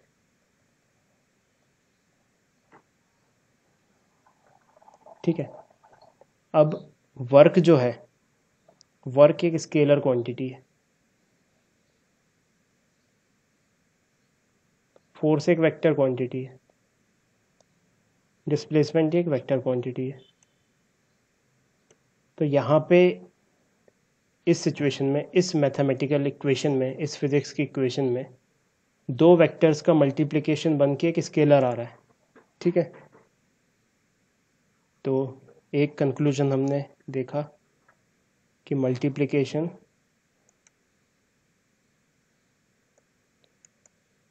Of two vectors can be a scalar. दो वेक्टर्स को मल्टीप्लाई किया तो एक स्केलर क्वांटिटी आ गया। एक और एग्जांपल देखते हैं। फिजिक्स में हम टॉर्क पढ़ते हैं। टॉर्क को कैसे डिस्क्राइब करते हैं? टॉर्क को डिस्क्राइब करते हैं position vector multiplied by force, ठीक है। तो अब इस फिजिकल इक्वेशन को देखो। टॉर्क एक वेक्टर क्वांटिटी है, this is a vector quantity. Position vector is a vector quantity and force is also a vector quantity. तो इस सिचुएशन में क्या हो रहा है? इस इक्वेशन में हमें वेक्टर और वेक्टर का जब मल्टीप्लाई कर रहे हैं तो एक वेक्टर नसीब हो रहा है, ठीक है। तो यहाँ से क्या कंक्लूजन किया कि multiplication of two vectors can be a vector, ठीक है। तो मतलब हमारे पास दो सिचुएशन है। पहली सिचुएशन जब दो वेक्टर्स का मल्टीप्लाई करके एक स्केलर बन जाए, और दूसरी सिचुएशन कि दो वेक्टर्स का मल्टीप्लाई करके एक वेक्टर बन जाए। तो इसलिए हमें दो फ्रेम चाहिए, दो मैकेनिज्म चाहिए जिससे अपन वेक्टर का मल्टीप्लिकेशन कर पाए, ठीक है। तो यहाँ पे अपन देखेंगे कि product of two vectors is of two types. तो यहाँ पे लिखो hence product of two vectors are of two kind. Are नहीं यहाँ करना चाहिए, two vectors is of two kinds. पहला स्केलर मल्टीप्लिकेशन या स्केलर प्रोडक्ट,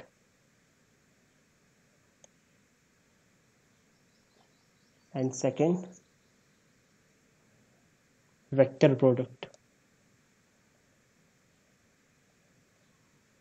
ठीक है। नाम से ही बोल रहा है, जब दो वेक्टर्स का प्रोडक्ट स्केलर आ जाए तो उसको स्केलर प्रोडक्ट बोलते हैं, और जब दो वेक्टर्स का प्रोडक्ट वेक्टर आ जाए तो उसको वेक्टर बोलते हैं, ठीक है। तो scalar product is nothing but when multiplication of two vectors gives a scalar quantity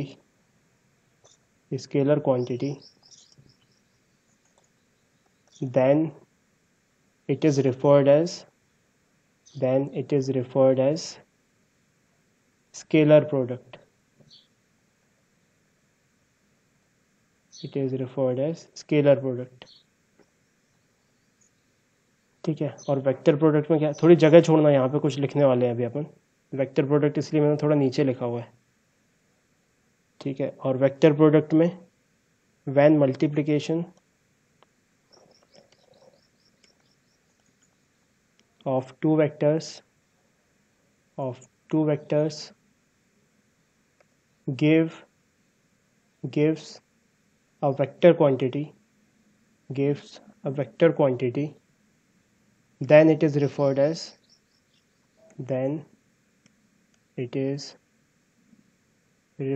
as vector product, ठीक है। तो लेट्स इमेजिन करो दो वेक्टर्स हैं हमारे पास, ए वेक्टर और बी वेक्टर। उनका प्रोडक्ट किया हमने तो स्केलर निकल के आ गया, let's say C is a scalar. लेकिन जब वेक्टर प्रोडक्ट किया तो उनका प्रोडक्ट ए बी एक वेक्टर क्वांटिटी बन के आया, इसको बोल देते हैं कुछ डी। ठीक है, तो इसके सिंबॉलिज्म में थोड़ा सा अंतर होना चाहिए, नहीं तो हम बार बार लिखेंगे तो समझ नहीं पाएंगे।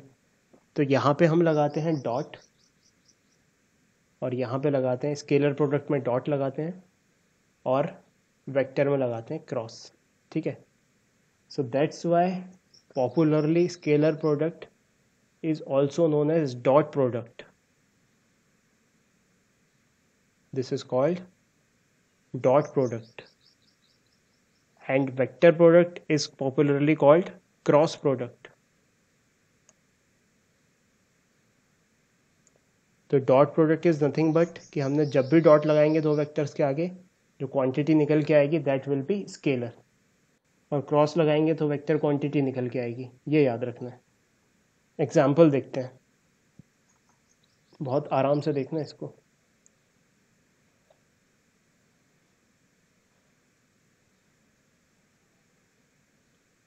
तो एक तरह इसको ऐसा टेबल में बना लेते हैं, एग्जाम्पल्स ऑफ डॉट प्रोडक्ट और example of cross product. Dot product मतलब कि जो फाइनल आउटपुट मिलेगा, आउटपुट इज स्केलर क्वांटिटी, और यहाँ पे क्रॉस प्रोडक्ट में जो आउटपुट मिलेगा दैट इज वेक्टर क्वांटिटी। तो वर्क सबसे इजी एग्जांपल है वर्क। वर्क को कैसे डिफाइन करते हैं अपन? Force dot displacement. ठीक है, ये वेक्टर क्वांटिटी, ये वेक्टर क्वांटिटी डॉट किया उसका, तो हमें वर्क स्केलर मिल गया। काइनेटिक एनर्जी, काइनेटिक एनर्जी का फॉर्मूला हमने देखा था, वो होता था हाफ एम वी स्क्वायर। तो एम तो स्केलर, इसकी कोई दिक्कत नहीं है, बट वी वेक्टर है, ये दो बार मल्टीप्लाइड है, तो this is actually half M V dot V, है ना। दिस इज स्केलर प्रोडक्ट यहाँ पे। ठीक है, third equation of motion, third equation of motion, third equation of motion हम कैसे लिखते हैं? V square minus U square is equals to 2as। तो ये तो हमें बचपन में तब रटी हुई थी जब स्ट्रेट लाइन में मोशन हो रहा था और हमें स्केलर वेक्टर नहीं पता था, लेकिन अब तो पता है कि v velocity, final velocity is a vector, initial velocity is a vector, acceleration is a vector, and displacement is a vector. So इसको कैसे लिखना है? इसको लिखना है v dot v minus u dot u two a dot s. ये असल equation है। अगर स्केलर और वेक्टर हम कायदे से जानते हैं तो इस इक्वेशन को हम ऐसे रिप्रेजेंट करेंगे। This is a v dot v मतलब scalar of v, and v vector which is nothing but v square, है ना। तो इसको ऐसे लिख ली। तो ये कुछ स्केलर प्रोडक्ट के फॉर्म में हमने इक्वेशन रिप्रेजेंट की। 3 एग्जाम्पल हो गए इसके। अब क्रॉस प्रोडक्ट के एग्जाम्पल देखते हैं। तो जैसे अभी मैंने बताया तुम्हें एक एग्जाम्पल टॉर्क वाला। टॉर्क को हम एक ग्रीक लेटर टाउ से रिप्रेजेंट करते हैं। Torque is represented bye tau. ये क्या होता है? फोर्स, फोर्स नहीं सॉरी, आर क्रॉस एफ होता है। This is position vector multiplied by force vector.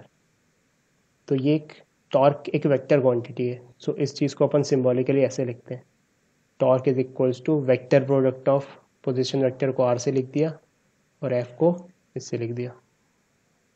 ये हो गया एक एग्जाम्पल। और क्या एग्जाम्पल ले लें? Angular momentum. एंगुलर मोमेंटम एक वेक्टर क्वांटिटी है जो दो वेक्टर के मल्टीप्लिकेशन से आती है। ठीक है, तो angular momentum is M V cross are.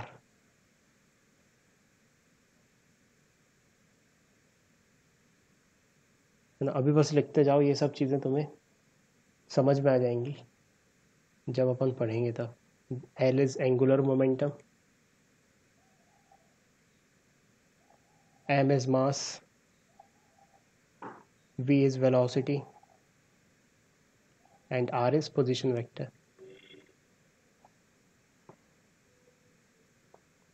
एक और एग्जांपल ले लेता हूँ मैं। कौन सा एग्जांपल लूँ? चलो ये एग्जांपल ले लेते हैं, मैग्नेटिक फोर्स वाला। मैग्नेटिक फोर्स, इसको हम F से रिप्रेजेंट कर रहे हैं। F, ठीक है, F से रिप्रेजेंट कर रहे हैं। तो magnetic force is nothing but Q V cross B. दो वेक्टर क्वांटिटीज का ये क्रॉस प्रोडक्ट होता है ना।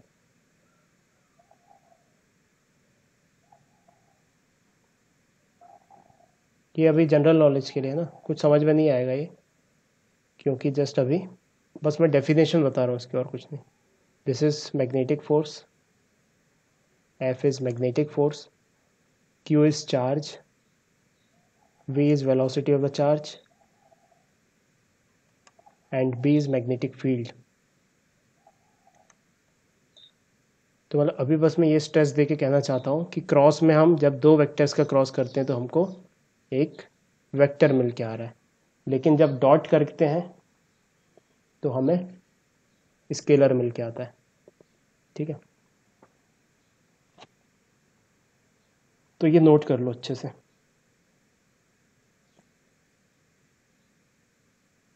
तो जस्ट अभी तो अपन वो सीख रहे हैं, नोटेशन, इसका मैथमेटिकल ट्रीटमेंट कैसे होता है, कैसे डॉट प्रोडक्ट निकालते हैं, कैसे क्रॉस प्रोडक्ट निकालते हैं, इसको हमें बारीकी से सीखना है अभी। ये तो जस्ट हम फैमिलियर हो जाए इसलिए नोटेशन लिख रहे हैं बस।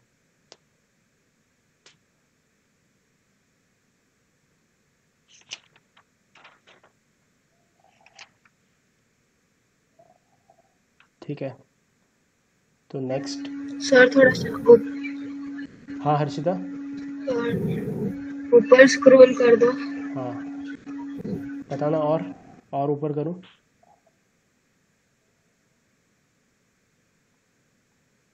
नहीं सिर्फ एग्जांपल्स लिखने थे। देखो तुम्हें है ना अपने नोट्स रिवाइज करना है। जैसे एक आदत बनाओ, कभी भी तुम्हारा जो एक सॉलिट्यूड का टाइम होता है, जब तुम अपने क्वेश्चंस करने से कुछ समय पहले नोट्स रिवाइज करो, क्योंकि अगर तुम्हें नोट्स एकदम अच्छे से रिवाइज रहेंगे तुम्हारे, तो तुम्हारे वेव की तरह सारी चीज़ें बन जाएंगी, है ना। नोट्स रिवाइज करना बहुत इंपॉर्टेंट है। मैं बहुत बढ़िया नोट्स बनवा रहा हूँ तुम्हें, एकदम हर चीज़ पैटर्न में समझ में आएगी अगर तुम इस चीज़ को कवर करते हुए चले। कोई भी चीज़ स्किप मत करना। कोई भी चीज़ तुम्हारे नोट्स में ऐसी लगी तुम्हें पढ़ के कि ये ठीक है, समझ में नहीं आ रही है, भले ही क्लास के टाइम समझ में आ गई थी पढ़ते हुए वो, लेकिन पढ़ते हुए समझ में नहीं आ रही, तो तुम्हारा उसका दायित्व है कि तुम उसको वहीं के वहीं क्लियर करो किसी ना किसी मैकेनिज्म से। कोई भी चीज़ स्किप नहीं होनी चाहिए। नोट्स तुम्हारे ऐसे समझो बाइबल और गीता और इसकी तरह है, मतलब कि रिलीजियस एलिमेंट की तरह, कि यहाँ पर तुम जैसे ही जो चीज़ लिख रहे हो उसमें वो चीज़ तुम्हें अच्छे से आनी चाहिए, है ना। तो revision of notes is very important. अगर इकट्ठा रिवाइज करने जाओगे, जैसे तुमने सोचा कि अब पूरा भर लेते हैं कॉपी और 1 महीने बाद ही रिवाइज करेंगे सब कुछ, तो इट विल बी बहुत दिक्कत हो जाएगी, क्योंकि अभी ही तुम समझ में आ रहा होगा तुम्हें कि कितने सारे पन्ने भर चुके होंगे। अगर अभी टोटल शुरू से लेकर आखिरी तक का रिवाइज करो तो कम से कम 1 घंटा लगेगा एक सब्जेक्ट रिवाइज करने में। ठीक है, तो नोट्स रेगुलर बेसिस पे रिवाइज होने चाहिए। अगर दिन भर के नोट्स तुम रिवाइज कर रहे हो तो आधा घंटा 15 मिनट लगेंगे कम से कम।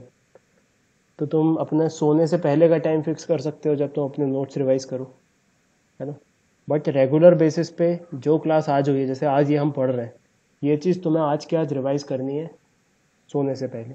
अभी 3 बजे केमिस्ट्री क्लास होगी, वो चीज़ भी रिवाइज करनी है। तो तुम्हें रिवीजन मैकेनिज्म बहुत अच्छे से रखना पड़ेगा, है ना। डोंट वरी अबाउट एनीथिंग कि अभी तो तुम्हारे दिमाग में ऐसे सवाल भी उठते होंगे कि अभी तो 10th ही कंप्लीट, फॉर्मली तुम्हारी 10th कंप्लीट नहीं हुई है। तो वो हो जाएगी अब, मतलब कम ऑन इस चीज़ से ऊपर उठो। जो लोग 2022 में कंपटीशन क्लियर करने के लिए सोच रहे हैं, उन्होंने अभी एकदम तेज़ तर्रार रूप से पढ़ना शुरू कर दिया होगा। ऑनलाइन एजुकेशन बहुत ज़्यादा कॉन्क्रीट है उन लोगों के लिए जो आगे चल के रैंक लेके आने वाले हैं। तो तुम बिल्कुल मत ध्यान दो कि मतलब दिमाग में ऐसे डिस्ट्रैक्शन लाने ही मत दो, आने ही मत दो कि मैं ये नहीं हुआ वो नहीं हुआ। वो फॉर्मेलिटी के लिए कंप्लीट हो ही जाएगा 100%। लेकिन तुम्हें भी पता है 10th में तुम्हारे 100% भी बन जाए तब भी तुम्हें कंपटीशन में तभी सीट मिलेगी जब तुम वहाँ पे रैंक निकाल के लेके आओगे, है ना। तो वो एक बहुत ही छोटा सा टेम्प्रेरी एस्पेक्ट है जो 100% कुछ महीने में कंप्लीट हो जाएगा किसी ना किसी तरीके से। और उसके लिए तुम बिल्कुल भी नहीं सोचोगे, बिल्कुल अपने दिमाग की एनर्जी खर्च नहीं करोगे, अपने मिशन को पूरा कॉम्पिटिटिव मिशन की तरह लेके बना लोगे, तो तुम्हारे लिए ज़्यादा फ़ायदेमंद रहेगा। क्योंकि तुम्हारी लाइफ की शुरुआत 2022 में होगी जब तुम्हें कॉलेज में एडमिशन मिलेगा, ठीक है। और वो कॉलेज बेस्ट होना चाहिए, है ना, इन स्पाइट ऑफ 10th में कुछ भी रिजल्ट रहे। तो अभी पूरी एनर्जीज अपनी इसमें लगाओ और रेगुलर बेसिस पे रिवाइज करते जाओ। एक बार अगर तुम्हारी वेव क्लियर हो गई, वेव मतलब कि तुम्हारे दिमाग में अंडरस्टैंडिंग बन गई चीज़ों की, तो यकीन मानो तुम्हें स्पॉन्टेनियस जाएगी पढ़ाई। स्पॉन्टेनियस मतलब कि कोई कष्ट ही नहीं होगा पढ़ने में, दिमाग लगाना ही नहीं पड़ेगा, है ना।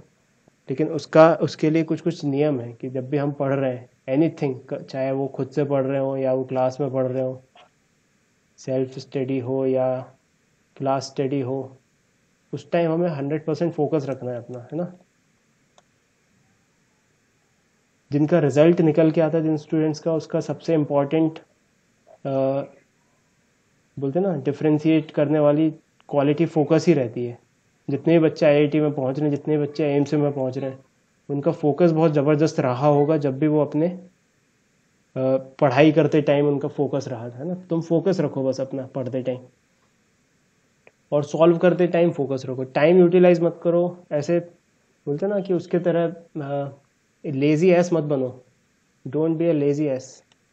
दिन भर पढ़े पढ़े मत गुजारो किसी भी तरीके से, ठीक है। तुम्हारे फैमिली वाले हो सकता है कि बहुत लीनियंट हो, तुम्हें पढ़ा देखते हुए वो टोकते नहीं हो, या तुम पढ़े रहते हो, तुम अपना जन्मसिद्ध अधिकार समझते हो पढ़े रहना, लेकिन वो बाद में बहुत गिल्ट क्रिएट करता है कि हम पढ़े हैं दिन भर से कुछ नहीं किया। तो कोई भी काम अब तुम्हारा पढ़े पढ़े नहीं होना चाहिए, तुम सीधे बैठ के पढ़ो तो एफिशिएंसी बढ़ेगी उससे, है ना। तो एक चीज़ तुम यहाँ पे अपनी लाइफ में इनकलकेट कर सकते हो कि अपनी स्पाइनल कॉर्ड को सीधी रखो। स्पाइनल कॉर्ड अगर तुम्हारी सीधी रहेगी तो तुम उतना लेज़ी महसूस नहीं करोगे, तुम एक्टिव रहोगे थोड़ा, है ना। स्पाइनल कॉर्ड को सीधी रखो।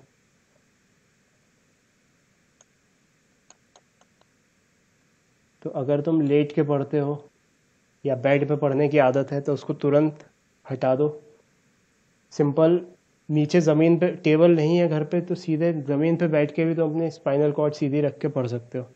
कोई दीवार के कोने पे टिक जाओ तो थोड़ा सा स्पाइनल कॉर्ड को थोड़ी राहत भी मिल जाएगी, तुम्हें वेट भी नहीं अपना उठाना पड़ेगा। टेबल है घर में तो ऐसी टेबल जमाओ जहाँ पे तुम सीधे बैठ सको। ये सीधे रहना बहुत इम्पोर्टेंट है ना। ठीक है, तो अब अपन आगे बढ़ते हैं। बहुत हुआ जनरल टिप्स, अब हम फिजिक्स में अपने आप को आगे बढ़ाते हैं। सबसे पहले देखते हैं स्केलर प्रोडक्ट।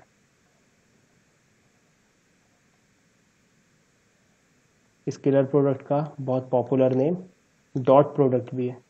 दोनों ही चीज़ें हमारे सामने आ जाए तो एक ही चीज़ समझ में आनी चाहिए कि हमें डॉट प्रोडक्ट निकालना है। तो let's say we have to calculate dot product of vector A and B, और जो आंसर निकल के आएगा that will be a scalar quantity, C बोल देते हैं उसे। अब इस चीज़ का मतलब क्या है तो सोचते हैं। लेट्स से ए वेक्टर है इस तरफ और बी वेक्टर है इस तरफ, दोनों के बीच का एंगल है थीटा, ठीक है।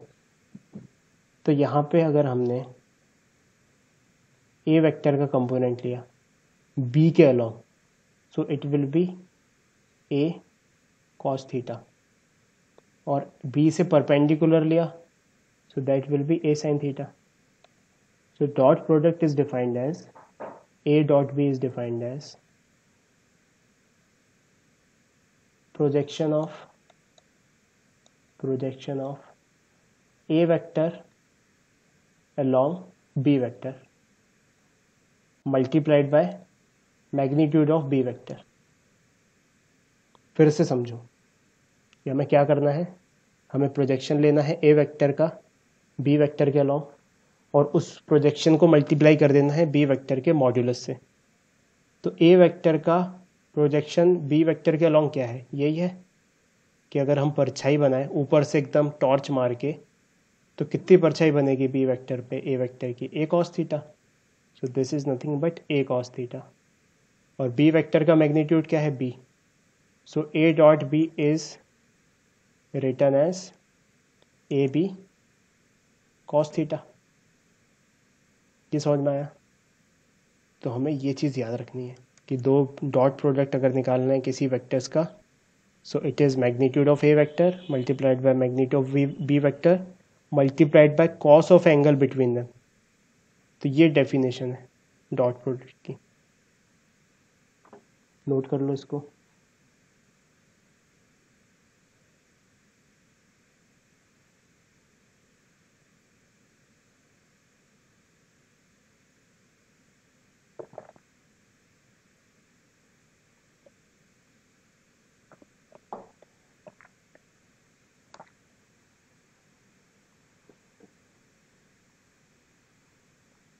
ठीक है, अगर सेम सिचुएशन हो जाए और हमने अभी ए डॉट बी निकाला है, मान लो हमें बी डॉट ए निकालना होता, तो बी डॉट ए के लिए क्या करते, बी डॉट ए के लिए लेट्स से ये ए वेक्टर है और ये बी वेक्टर है, इनके बीच का एंगल है थीटा। तो by definition of dot product B dot A will be projection of b vector along a vector multiplied by magnitude of a vector। ठीक है, मतलब अब किसका प्रोजेक्शन लेना है, अब b का प्रोजेक्शन लेना है a के अलॉन्ग, तो b से एक परपेंडिकुलर ड्रॉप किया, ये लो। मतलब कि पिछले वाली सिचुएशन में हमने a को रिजॉल्व किया था, इस सिचुएशन में हम b को रिजॉल्व करेंगे। तो b का एक कंपोनेंट तो इधर हो गया और एक कंपोनेंट इधर हो गया। हमें किससे मतलब है, इस वाले कंपोनेंट से। So this component will be b cos theta and this component will be b sin theta. हमें क्या लिखना है, projection of b along a, मतलब ये वाली चीज़। तो इसको लिखा हमने b cos theta into a vector का मैग्नीट्यूड, तो वो a। तो अगेन यहाँ से फिर कितना आ गया, ए बी कॉस थीटा, है ना। तो बी डॉट ए कर लो चाहे ए डॉट बी कर लो, दोनों ही सेम होते हैं। ठीक है, तो हमने क्या कंक्लूजन देखा, hence A dot B is equal to B dot A is equals to A B cos theta.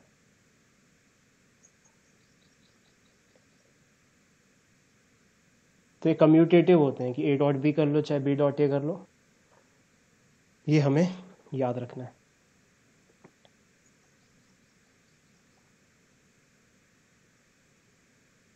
तो एक एग्जांपल देख लेते हैं कि मान लो एक फोर्स लगा है 10 न्यूटन का और डिस्प्लेसमेंट हो गया इस डायरेक्शन में 3 मीटर्स, और इन दोनों के बीच का एंगल है 60 डिग्री।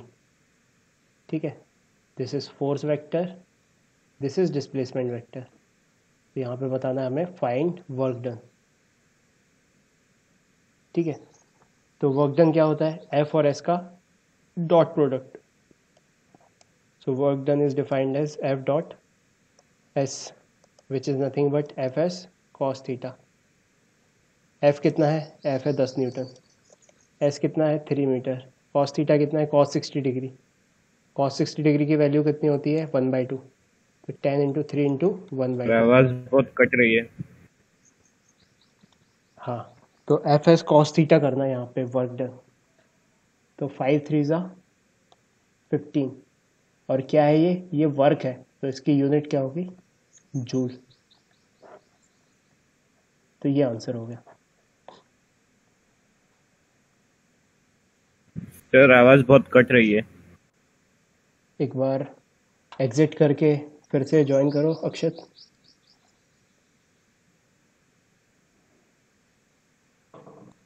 ये समझ में आया है डॉट प्रोडक्ट?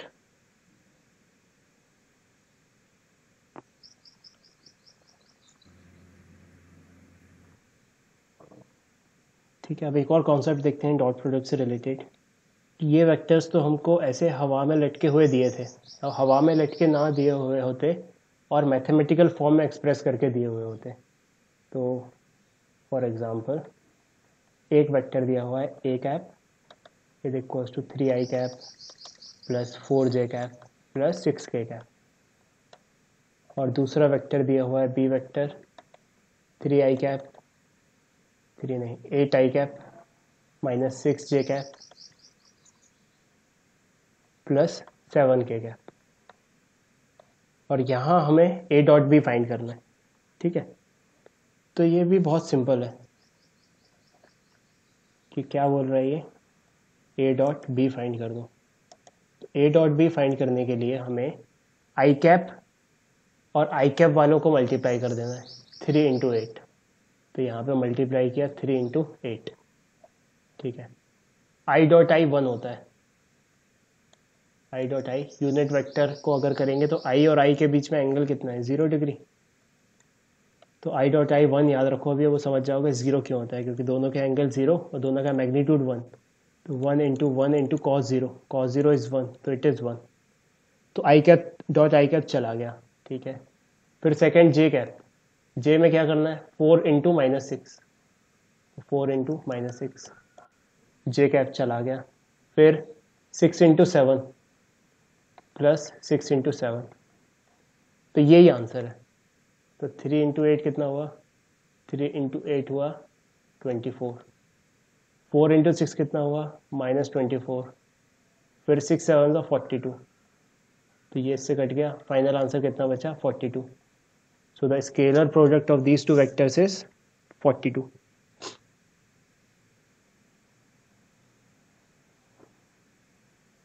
सर कुछ समझ में नहीं आ रहा, एक बार फिर से रिपीट करेंगे? आवाज आई अक्षत? आवाज तो आ रही है। हाँ, देखो इस सिचुएशन में क्या पहले वाली सिचुएशन समझ में आई थी, ए बी कॉस थीटा वाली, कि हमने हाँ cos वो आई थीटा थी। ठीक है, तो अब ये सिचुएशन कब थी, जब हमको दो एंगल मतलब दो वेक्टर्स दिए हुए थे और दोनों के बीच का एंगल दिया हुआ था। बट हो सकता है ऐसे ना दिए हो, हमें कंपोनेंट्स के फॉर्म में लिख के दिए हों वेक्टर्स, तब हम डॉट प्रोडक्ट कैसे निकालेंगे वो तरीका सीख रहे हैं। तो मैं यहाँ पे एक बार फिर से बताता हूँ कि जैसे मान लो एक वेक्टर दिया हुआ है A vector that is a1i cap plus a2j cap plus a3k cap, और दूसरा वेक्टर दिया हुआ है B vector that is b1i cap plus b2j cap plus b3k cap, and we need to find a dot B. तो a dot B find करने के लिए क्या करो, a1 का मल्टीप्लाई करो b1 के साथ, a1 b1 प्लस a2 का मल्टीप्लाई करो b2 के साथ, j कैप j कंपोनेंट के साथ जो भी कोफिशिएंट है उनको मल्टीप्लाई करो, a2 b2 प्लस k के साथ जो भी है उनको मल्टीप्लाई कर दो, a3 b3। So this will be the answer a dot B. समझ में आ रहा है? जैसे कि एग्जांपल ले लेते हैं, फाइंड a डॉट बी, और a और b दिए हुए हैं कुछ, a vector is given as 3i cap minus 2j cap plus 5k cap, और b वेक्टर दिया हुआ है 2i cap plus 4j cap minus 7k cap. तो a डॉट बी फाइंड करना है यहाँ पे। Just a second, screen is of.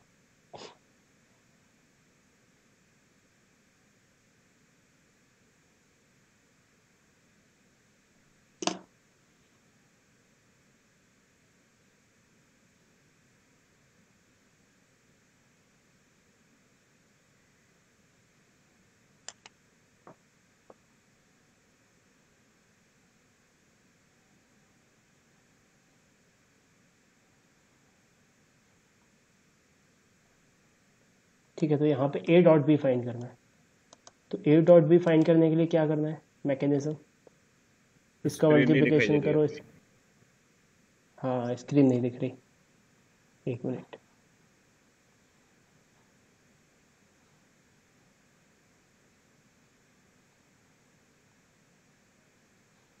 अब आ गई स्क्रीन।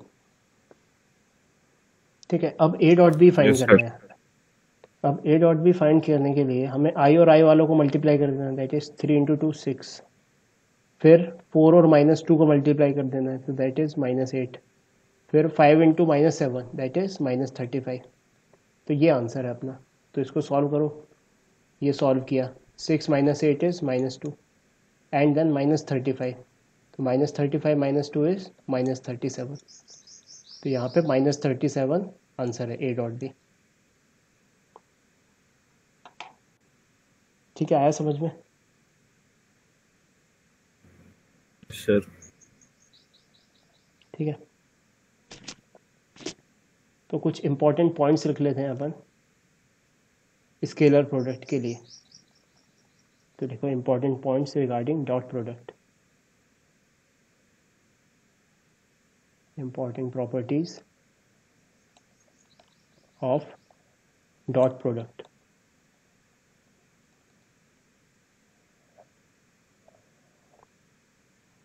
पहली इंपॉर्टेंट प्रॉपर्टी कि ये ऑपरेटर कम्यूटेटिव होता है। कम्यूटेटिव का मतलब A dot B is equals to B dot A, ये देख लिया अपन ने। सेकेंड, डिस्ट्रीब्यूटिव होता है। डिस्ट्रीब्यूटिव मतलब कि अगर हमें A dot B plus C करना है तो this will be A dot B plus A dot सी।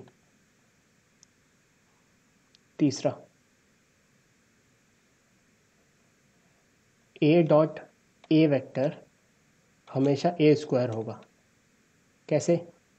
अगर एक ही वेक्टर का डॉट प्रोडक्ट निकाल रहे हैं तो अगर ए इस तरफ है तो ए दूसरा ए भी इसी तरफ होगा। दैट मीन्स उनके बीच का एंगल कितना है? Theta is 0 degree. तो इसको जब लिखेंगे तो हम लिखेंगे ए का मैग्नीट्यूड मल्टीप्लाइड बाय बी का magnitude multiplied by cos 0 degree. तो ए इंटू ए स्क्वायर बनेगा और cos 0 1 होता है, तो ये ओवरऑल ए स्क्वायर बन जाएगा। तो ए dot A is a square, ये अपन को याद रखना है। तीसरी प्रॉपर्टी,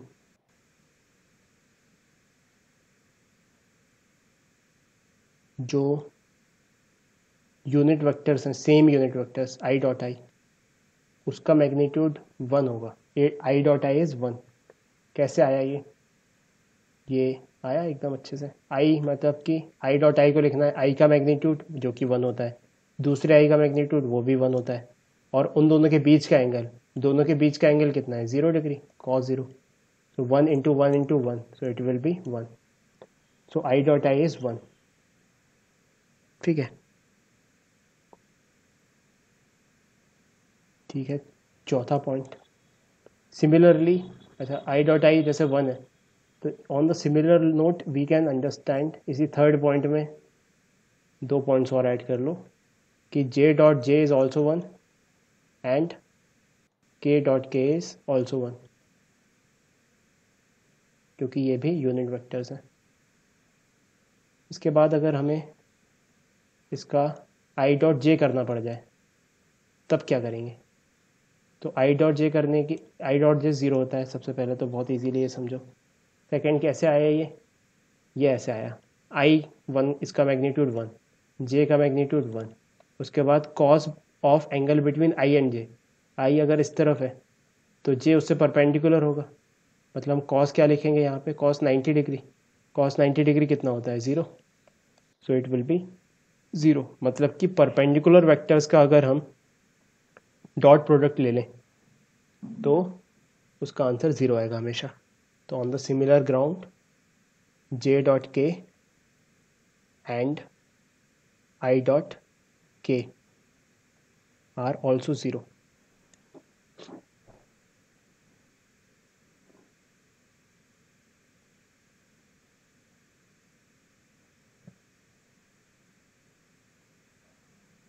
ठीक है। फोर्थ पॉइंट, मान लो दो वेक्टर्स हैं, ए वेक्टर और बी वेक्टर, उनके बीच का एंगल थीटा हमें पता नहीं, तो हम कैसे निकाल सकते हैं उसको? देखो, ए डॉट बी को क्या लिख सकते हैं? A dot B is A B cos theta. तो कॉस थीटा को क्या लिख सकते हैं? Cos theta is nothing but A dot B divided by A B. मतलब पहले स्केलर प्रोडक्ट निकाल लो, उसके बाद दोनों के मैग्नीट्यूड को मल्टीप्लाई करके डिवाइड कर दो। ठीक है, ये चीज़ याद रखनी है हमें।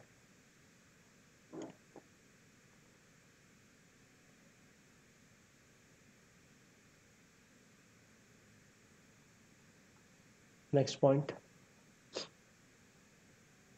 Dot product of any two perpendicular vectors is 0। Dot product of any two perpendicular vectors is 0। Reason, क्योंकि उनके बीच का एंगल 90 डिग्री हो जाएगा, मैग्नीट्यूड चाहे कुछ भी हो, उनका डॉट प्रोडक्ट हमेशा 0 ही आएगा। जैसे एक वेक्टर ए वेक्टर इस तरफ है और बी वेक्टर इस तरफ है, दोनों के बीच का एंगल है 90 डिग्री। तो हमसे पूछा जाए ए डॉट बी बताओ, तो हम एकदम आंखें बंद करेंगे और 0 लिख देंगे। ठीक है, तो ये चीज़ हमें याद रखनी है।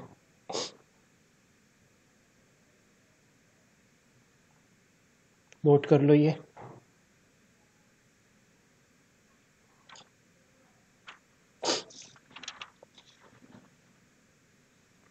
आज फिर तुम्हें कुछ होमवर्क मिलेगा जिसको सॉल्व करना है। ठीक है, और किसी स्टूडेंट को कुछ कहना है तो कहो, नहीं तो फिर अपन विदा लेते हैं।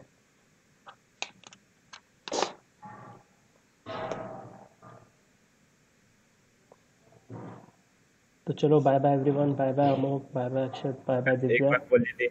हाँ अक्षत बोलो। सर वो कल की मैथ्स की क्लास की लिंक मिल जाएगी? मैंने डाली ना, ग्रुप पे डाली, तुम ग्रुप पे नहीं हो गया? सर वो फोन फॉर्मेट हो गया तो सब डिलीट हो गए चैट्स। ठीक है, मुझे प्रॉम्प्ट करना अभी तुरंत, है ना? Yes sir. ठीक है, मैं भेजता हूँ। ठीक है, बाय बाय एवरीवन।